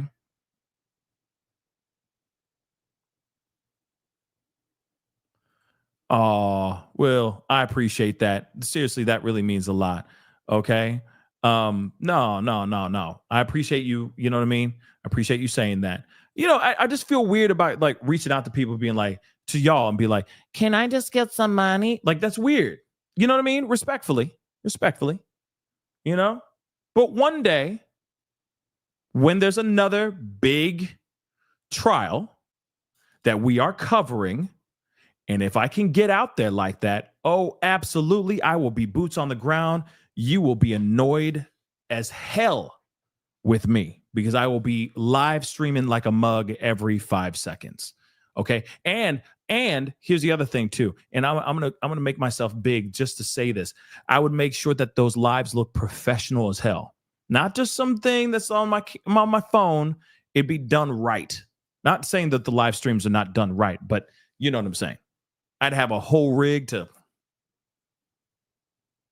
the camera looking good, everything. Trust. Okay. Next time.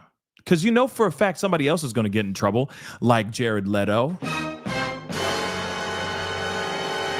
If you don't know about Jared Leto, I will let you guys know about that very, very soon. He's in some serious trouble now too. Yeah. It don't stop, guys. It just doesn't stop. So let's continue on. All right. So they said, then you heard him on a podcast, Diddy, on a podcast in Croatia, where he said, and that's so interesting that he was in Croatia, of all places, in this podcast. Okay. Where he said he had relations on a yacht trip. You said he lied to you. It hurt my feelings. You propose zero bond or Casa Cipriani. Are those two private clubs in New York? Yes, they are. But you ended up just going to a lounge, right? Yes. And after you rejected the new entertainer for lack of, let's just say, chemistry, you called Cabral, right? Yes. And you said that you were under the influence that night and felt freer. So you let Cabral do things you usually didn't, right? Yes. And then you wrote to Diddy, I love you so much. I did.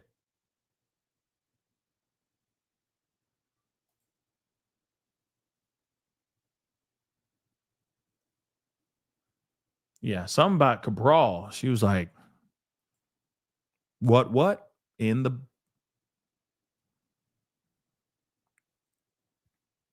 Moving on. Jane explains why she gave a thumbs up to Diddy's text about hiring an entertainer. So they're revisiting a time when Jane said she flew to New York City in August of 2023 to see Diddy, which she testified about on direct examination. The jury saw some text between Diddy and Jane where she expressed her anger over Diddy's recent podcast interview. In that interview, Diddy talked about 48 hours of relations with another woman. She threatened to not go to New York, but after some convincing from Diddy, she went under the impression that they wouldn't have a hotel night. When she was midair flying to New York, remember this? She was midair flying to New York. He sent a link to an entertainer, probably from the Cowboys and Angels site, that of who he wanted to hire once she got there. She sent a thumbs up to the link for the online profile of this actual entertainer. She testified that she was just confirming she saw the link and said thumbs up can also be a little bit sarcastic. Yeah, it can be. Because it's like, oh, she's not sitting there going, ooh, he's a sexy one. Let's do it. You know what I mean? She's not responding like that. She's just like, yeah, okay, bet. Leave me alone.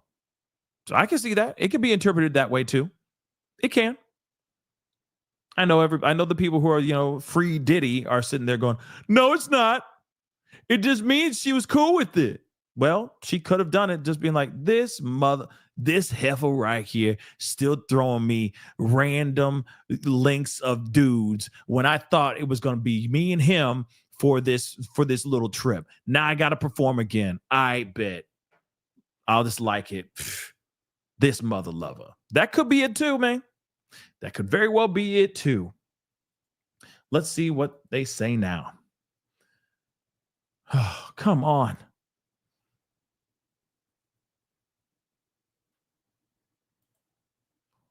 Cabral.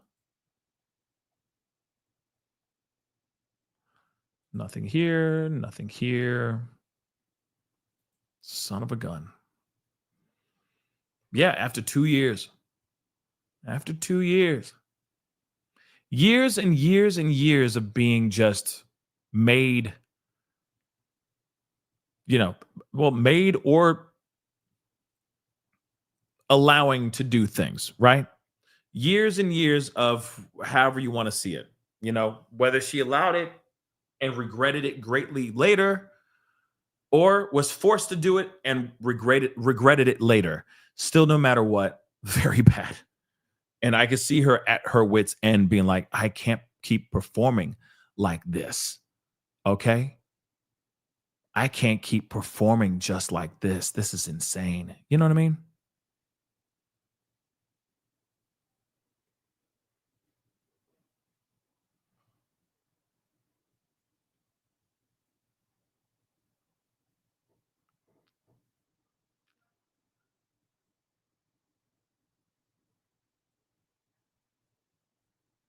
Yeah, AJ, Cowboys and Angels. So Danielle Jackson, that's one thing I'm still trying to figure out. Was that on Young Miami's podcast? Okay. Or was it on another podcast where he was talking about, making love to the break of dawn? You know what I mean? I'm just curious. Hold on, because I gotta show you guys this.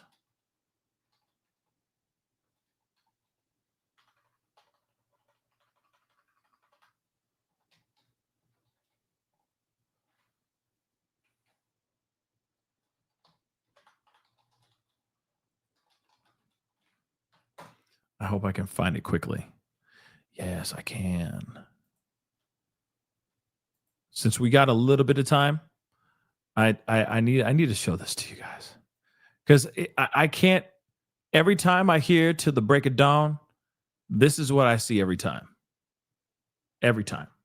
If you don't know this movie, Bad Lieutenant, Port of Call, New Orleans. There's this scene that you just can't unsee after you see it.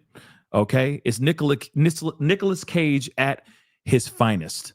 Okay, just to the break of dawn. Now put that gun away before you kill somebody. Kill all of you. To the break of dawn.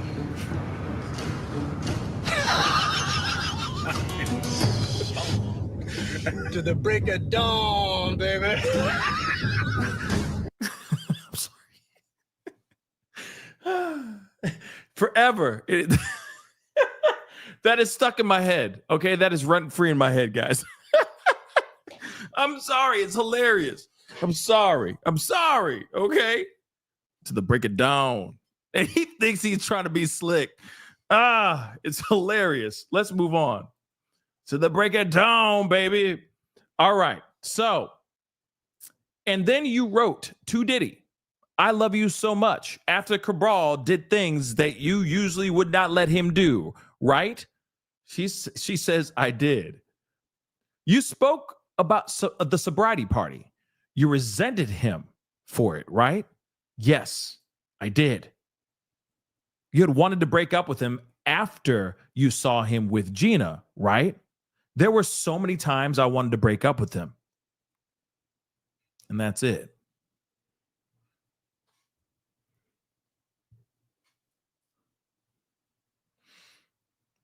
To the break of dawn.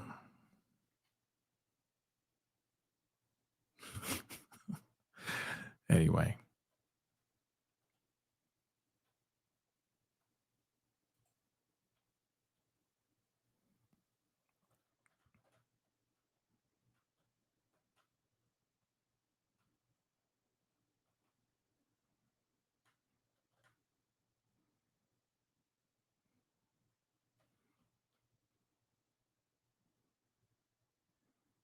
Yeah, it does kind of feel like that a little bit, right? E-Rock, relationship counseling in court. How did that make you feel? There were so many times I wanted to break up with him. I felt useless. Diddy, I felt useless. See, you hear what she is saying right now, Diddy? She is pouring out her heart to you right now. It's like, wait a second, are we in court? Aren't we in court right now? Yeah, that was exhibit. That was definitely exhibit. Pimp my ride, right? Pimp my mother-loving ride. Let's see. To the break of dawn. He's in a car. Okay, I got to explain this. The reason why it's so ridiculous is because Nicolas Cage is in a car filled with black guys. And the only thing he can think of, he says, I'm going to unalive all y'all. And then, because they're all black, he goes to the break of dawn, baby. Like, what? You know what I mean? Sorry, but that's just ridiculous. Okay? To the break of dawn, baby. Oh, my God. Okay. Come on. Updates. Nothing.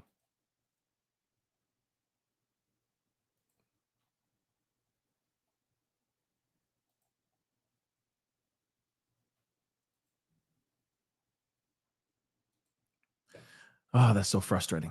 Let's see what Trial Updates has to say.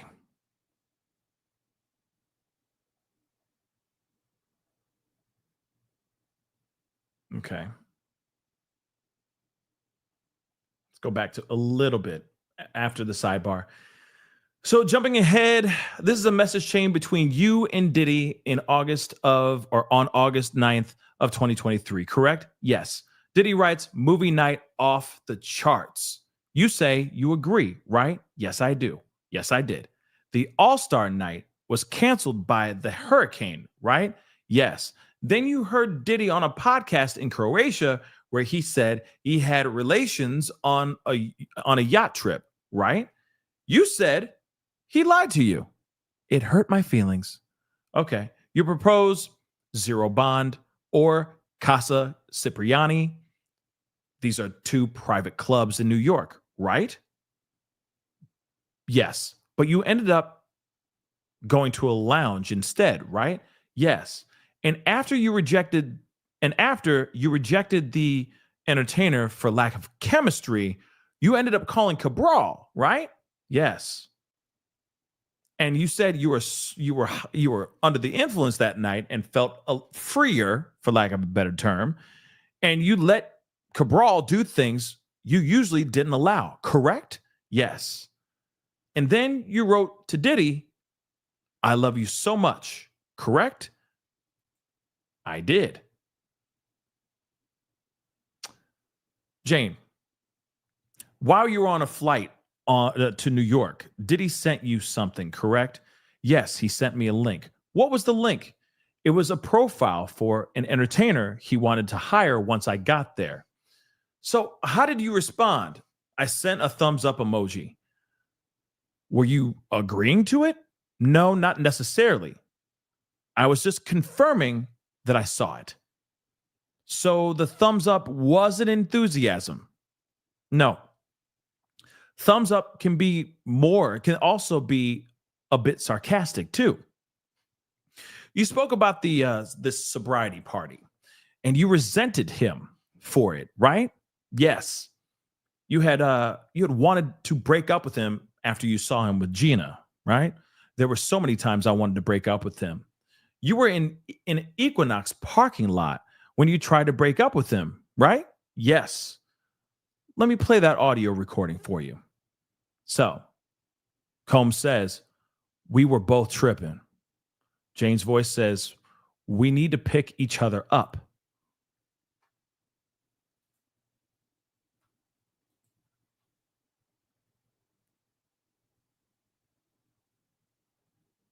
Same thing. You were in an Equinox parking lot and you tried to break up with him, right? Yes. Let me play the audio recording. He says, yeah, we were both tripping. Yeah, we need to pick each other up. And that's it so far. Son of a gun.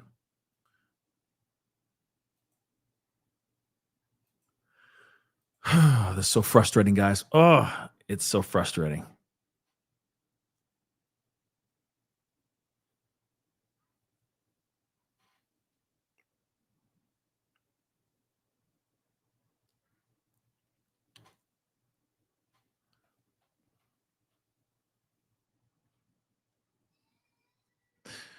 Because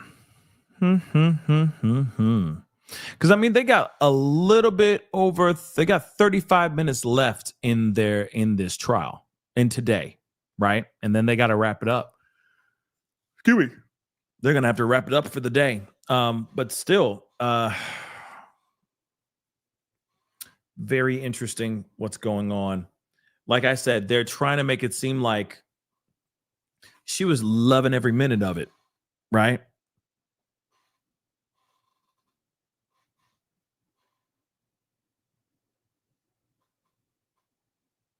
Yeah, Art Taylor. That's funny.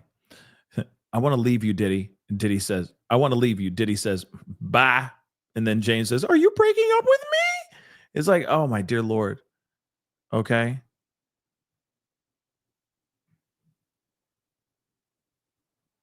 Oh, B. Yeah, absolutely. This is still, he's absolutely a monster. No, that's what I've been saying. They're trying to make it seem like, look, he's a nice guy. He's a really nice guy. No, he's not. This is a bad guy. Okay. He's a bad man. Okay. And that's without question. All right. But they're trying to make it seem like this whole thing was consensual, that she was all about it, that she was a freak-a-leak, right? And that's it. That's it.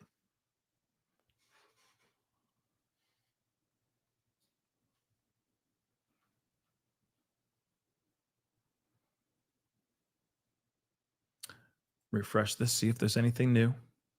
Okay. So on this voice message, he's like, yeah, we were both tripping.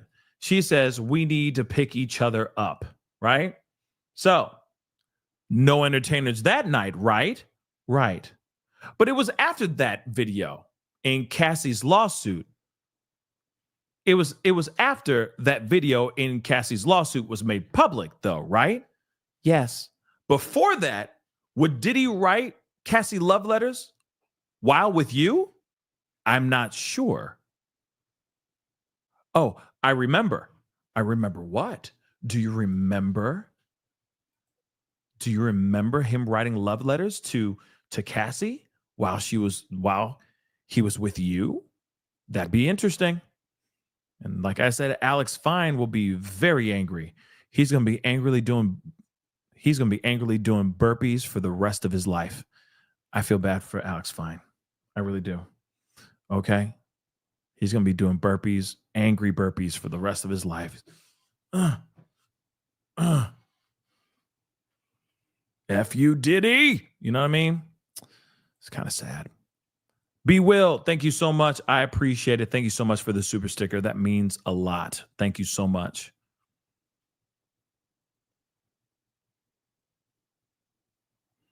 I mean, AJ, you never know. There might be some overtime. There might be. It might bleed over another like 10 minutes or so, but I don't think that they're going to do that because they got all day tomorrow, right? It's going to be an all-day event tomorrow for sure. So, starting at whenever they start, 9 o'clock in the morning until 5, most likely. So, and B, I appreciate it, B. Thank you so much. I appreciate that. Thank you so much. Thank you.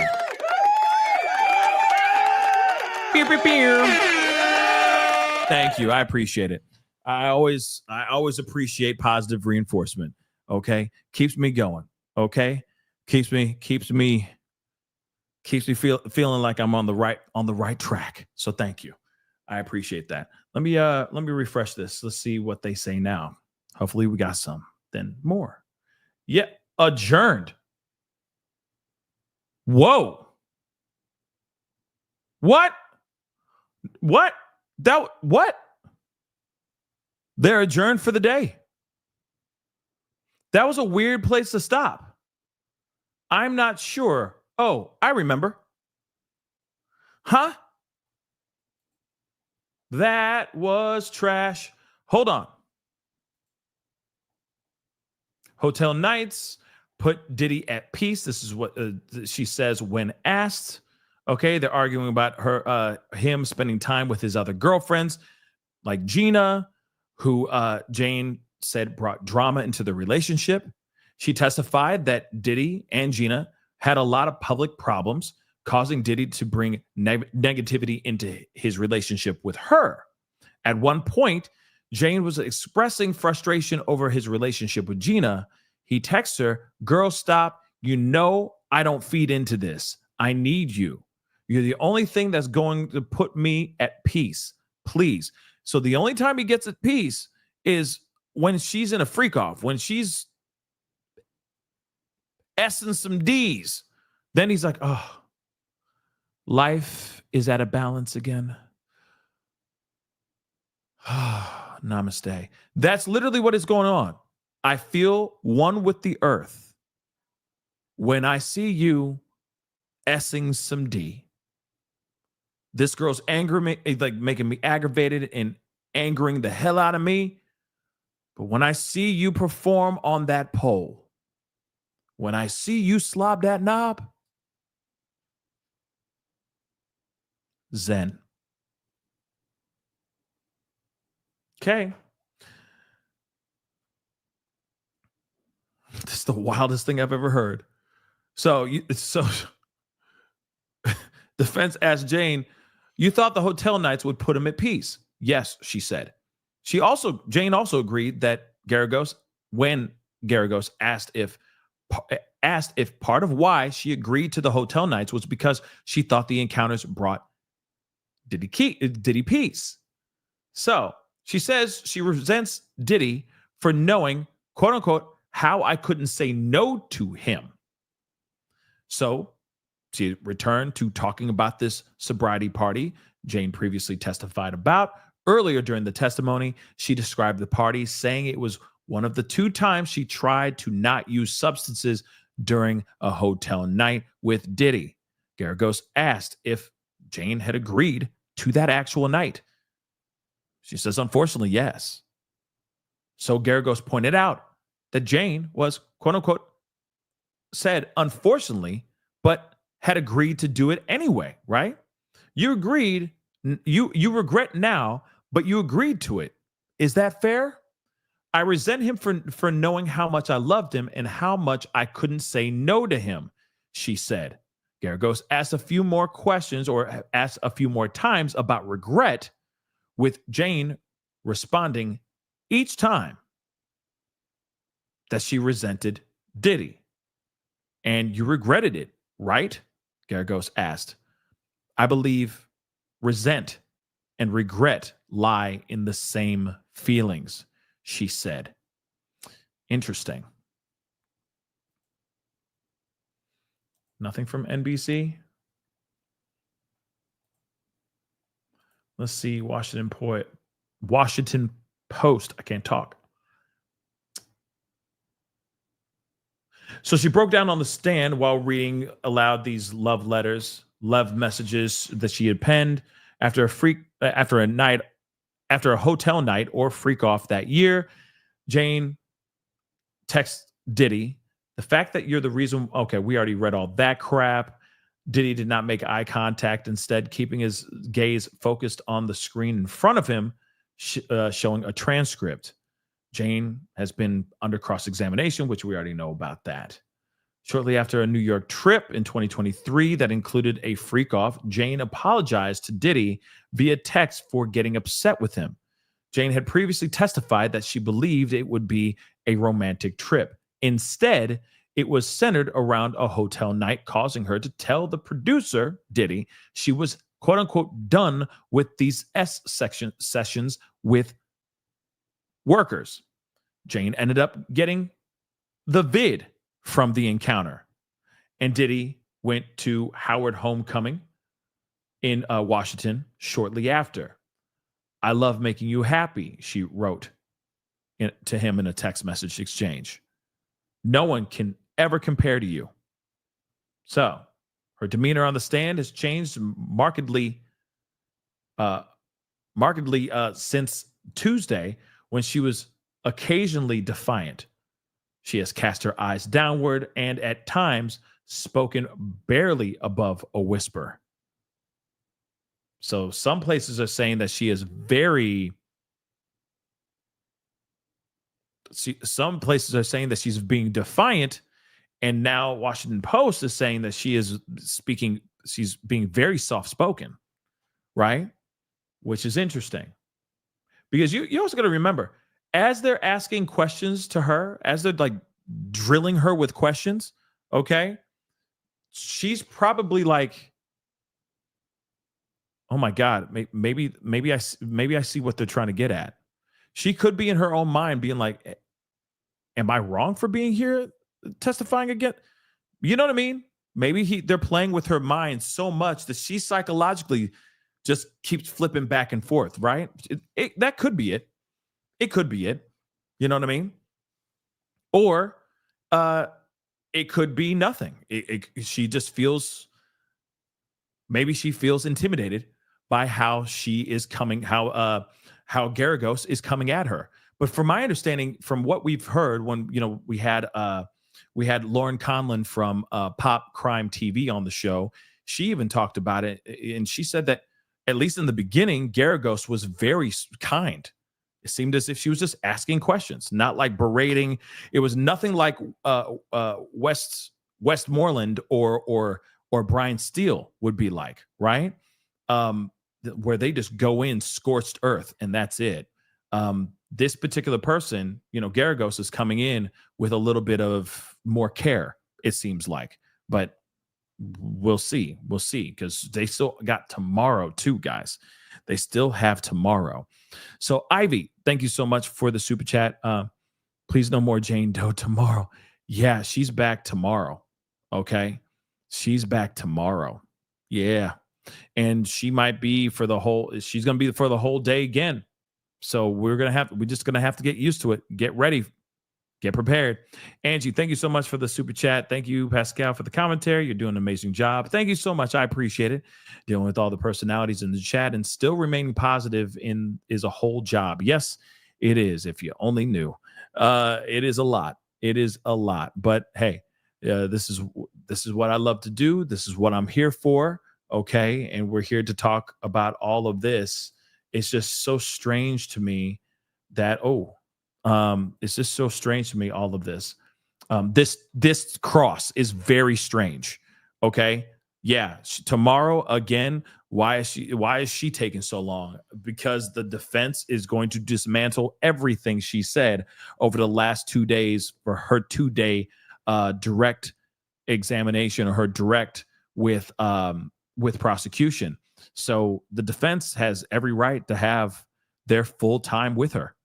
So they're going to have probably half the day tomorrow with her, and then they'll probably bring in whoever else they need to bring in, unless it's going to be the defense bringing in their own fair share of witnesses. We'll see what happens, though. But the defense has their time. This is their time to ask her those questions and drill the hell out of her. And that's exactly what they're doing right now. Let's take a look at this. CNN says jury sees video of Diddy and Jane laughing at his home. So she confirmed that she felt depressed after the sobriety party with Diddy and tried to break up with him. She confirmed that she confirmed that Diddy told her he too was feeling depressed. She testified that she went to his home and spent the night. The jury saw a video of the two of them from that night, video that included both of them laughing. I was in a dark hole, and you came here to save me, and I appreciate that, Diddy said at one point in the video. You did some saving on me that I didn't even know, Jane said. So remember, she was previously testified that the following about the October 2023 sobriety party in Beverly Hills at this hotel. So she said that she wanted Diddy to get sober around this time, and he agreed to stop taking substances for 30 days, but wanted to have one last sobriety party first. This party was a hotel night that lasted 12 to 18 hours. She testified last week. She didn't take any substances, but Diddy took, he did Tusi, basically, or a combination of it. That would be the combination of Tusi, but X and Yayo, all right, she testified. Oh, there's more. The dismissed for the day after Jane and jury left the courtroom. The defense said she'll complete her cross-examination of Jane Thursday morning. So yeah, like I said, tomorrow they're going to have half the day for Jane. And then the other half, we don't know. It might be more prosecutors bringing in witnesses, but here it is. Look at that. They said, prosecutor Comey said 2 witnesses more are expected to testify after Jane. And their testimony should take most of Thursday. A summary witness will also testify, but we don't know who they are. So, prosecution also said the government is expecting to cut more witnesses from its list and is now on track to rest its case as early as next Wednesday or by next Friday at the latest. Ain't that interesting? So they're saying, nah, we good. We're cutting even more witnesses out. We're trying to trim the fat. Okay? We're trying to trim the fat. We good. Can you believe that? We good. We're trimming the fat. We don't need to bring in these. We got 3 more witnesses, right? You got 2 more witnesses and a summary witness. Which, by the way, let's maybe they can explain that for us laymen's out here.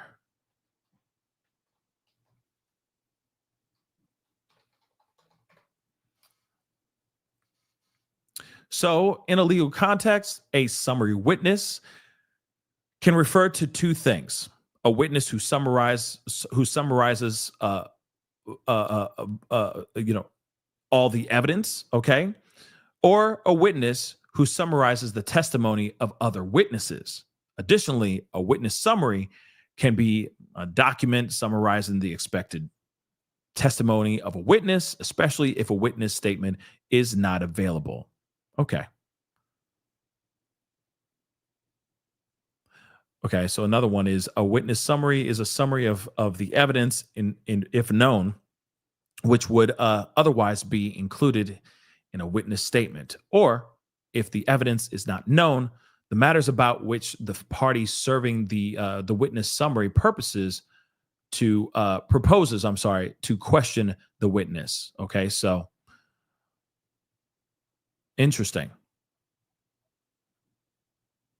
All right. So somebody's going to be coming in and they're going to be wrapping it all up, basically, for the most part, right? But it sounds like this is going to be the next three witnesses after Jane, because Jane is in till lunchtime, and then she's got it. Apparently, she's flying off to Europe or something crazy like that. And then you got these other witnesses that are coming in to speak. So, and it sounds like, if I'm correct, look, you got two more witnesses, okay, to testify after Jane, right? So either the summary witness, okay, this summary witness is a massive person, is like another star witness, or one of these two other witnesses that are planning on taking the stand, one of these three must be a big deal. The only reason why I say that is because they say they should be resting their case, meaning done with their witnesses, by as early as next Wednesday or next Friday. It's not a situation where they're blazing through three witnesses by Friday of this week. So one of them is going to be a big name. So much that they believe that they're going to need more than just 1 day or half a day to testify, to, examine, or question that one person. Because if it was something like, if it's them just bringing in, a hotel manager, that takes 2 seconds to get them on the stand and go, okay, you use Opera? Cool. Does he use this as a pseudonym? Yes, he does. Okay, thank you. We rest. You know what I mean? It's fast, right? So in other words, somebody's coming in, and that person, whoever it's going to be, is going to be massive. Okay, another big name, another big deal. And then, after they get done, the defense gets to go in there and drop all their witnesses and do whatever the heck they need to do, which is going to be interesting when we get to see who Diddy brings to the table for this, right? Yeah, I keep thinking it's going to be either KK, okay? Yeah, if she has some sense, she'll flip on Diddy. She probably will. She probably already has. Just to be completely real, okay? She probably already has. But nonetheless, this is crazy stuff. Yeah, they said they're going to be done in the morning with Jane Doe. So that, like I said, tomorrow morning, it's going to be interesting. And then it all...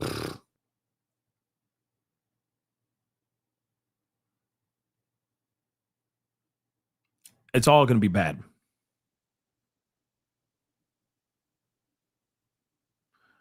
Yeah, sorry, I'm just reading this.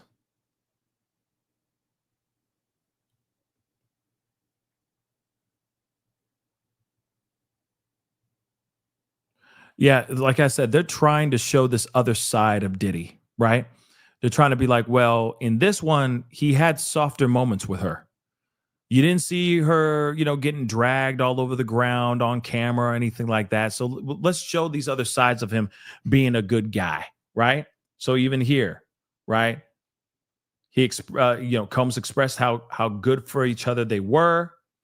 Then he told Jane they, quote unquote, need to pick each other up, isolate ourselves, and do the same thing. And then that's what a video shot in the fall showed. Then, though Diddy did seem to acknowledge he hadn't been the best boyfriend, saying, I don't want to hurt you no matter what the F is going on. So again, it's like, oh, he's not that much of a butthole. But he is, though, guys. That's the thing. You can't forget that he's a butthole.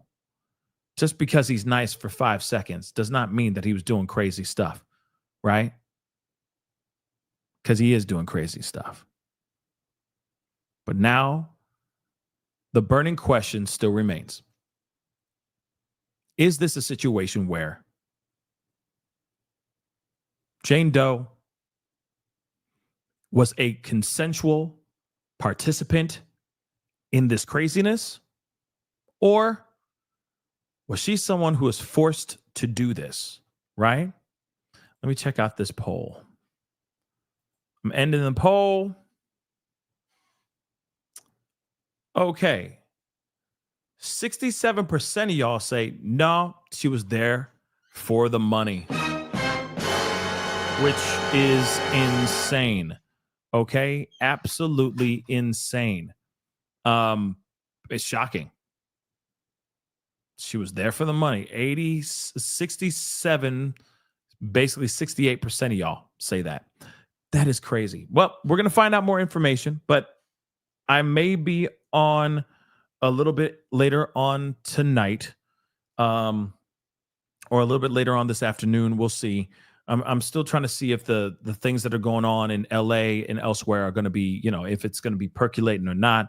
Of course, we need to watch that as well, and check out what's going on, because this is definitely a moment of history we don't want to miss. Unfortunately, I was not able to cover it yesterday, but hopefully I'll be able to turn on the live and watch all that's going on in LA.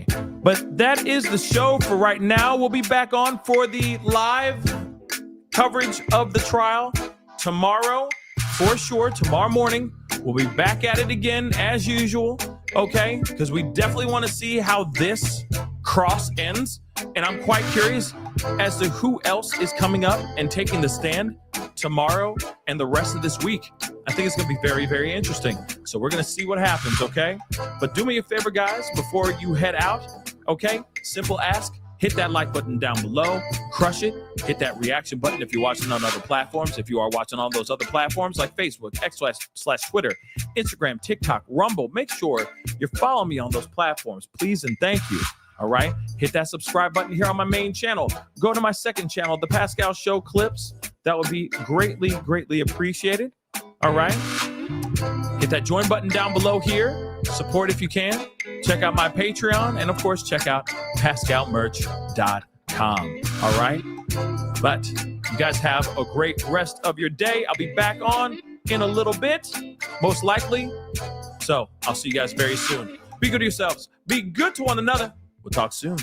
This is The Pascal Show. Bye.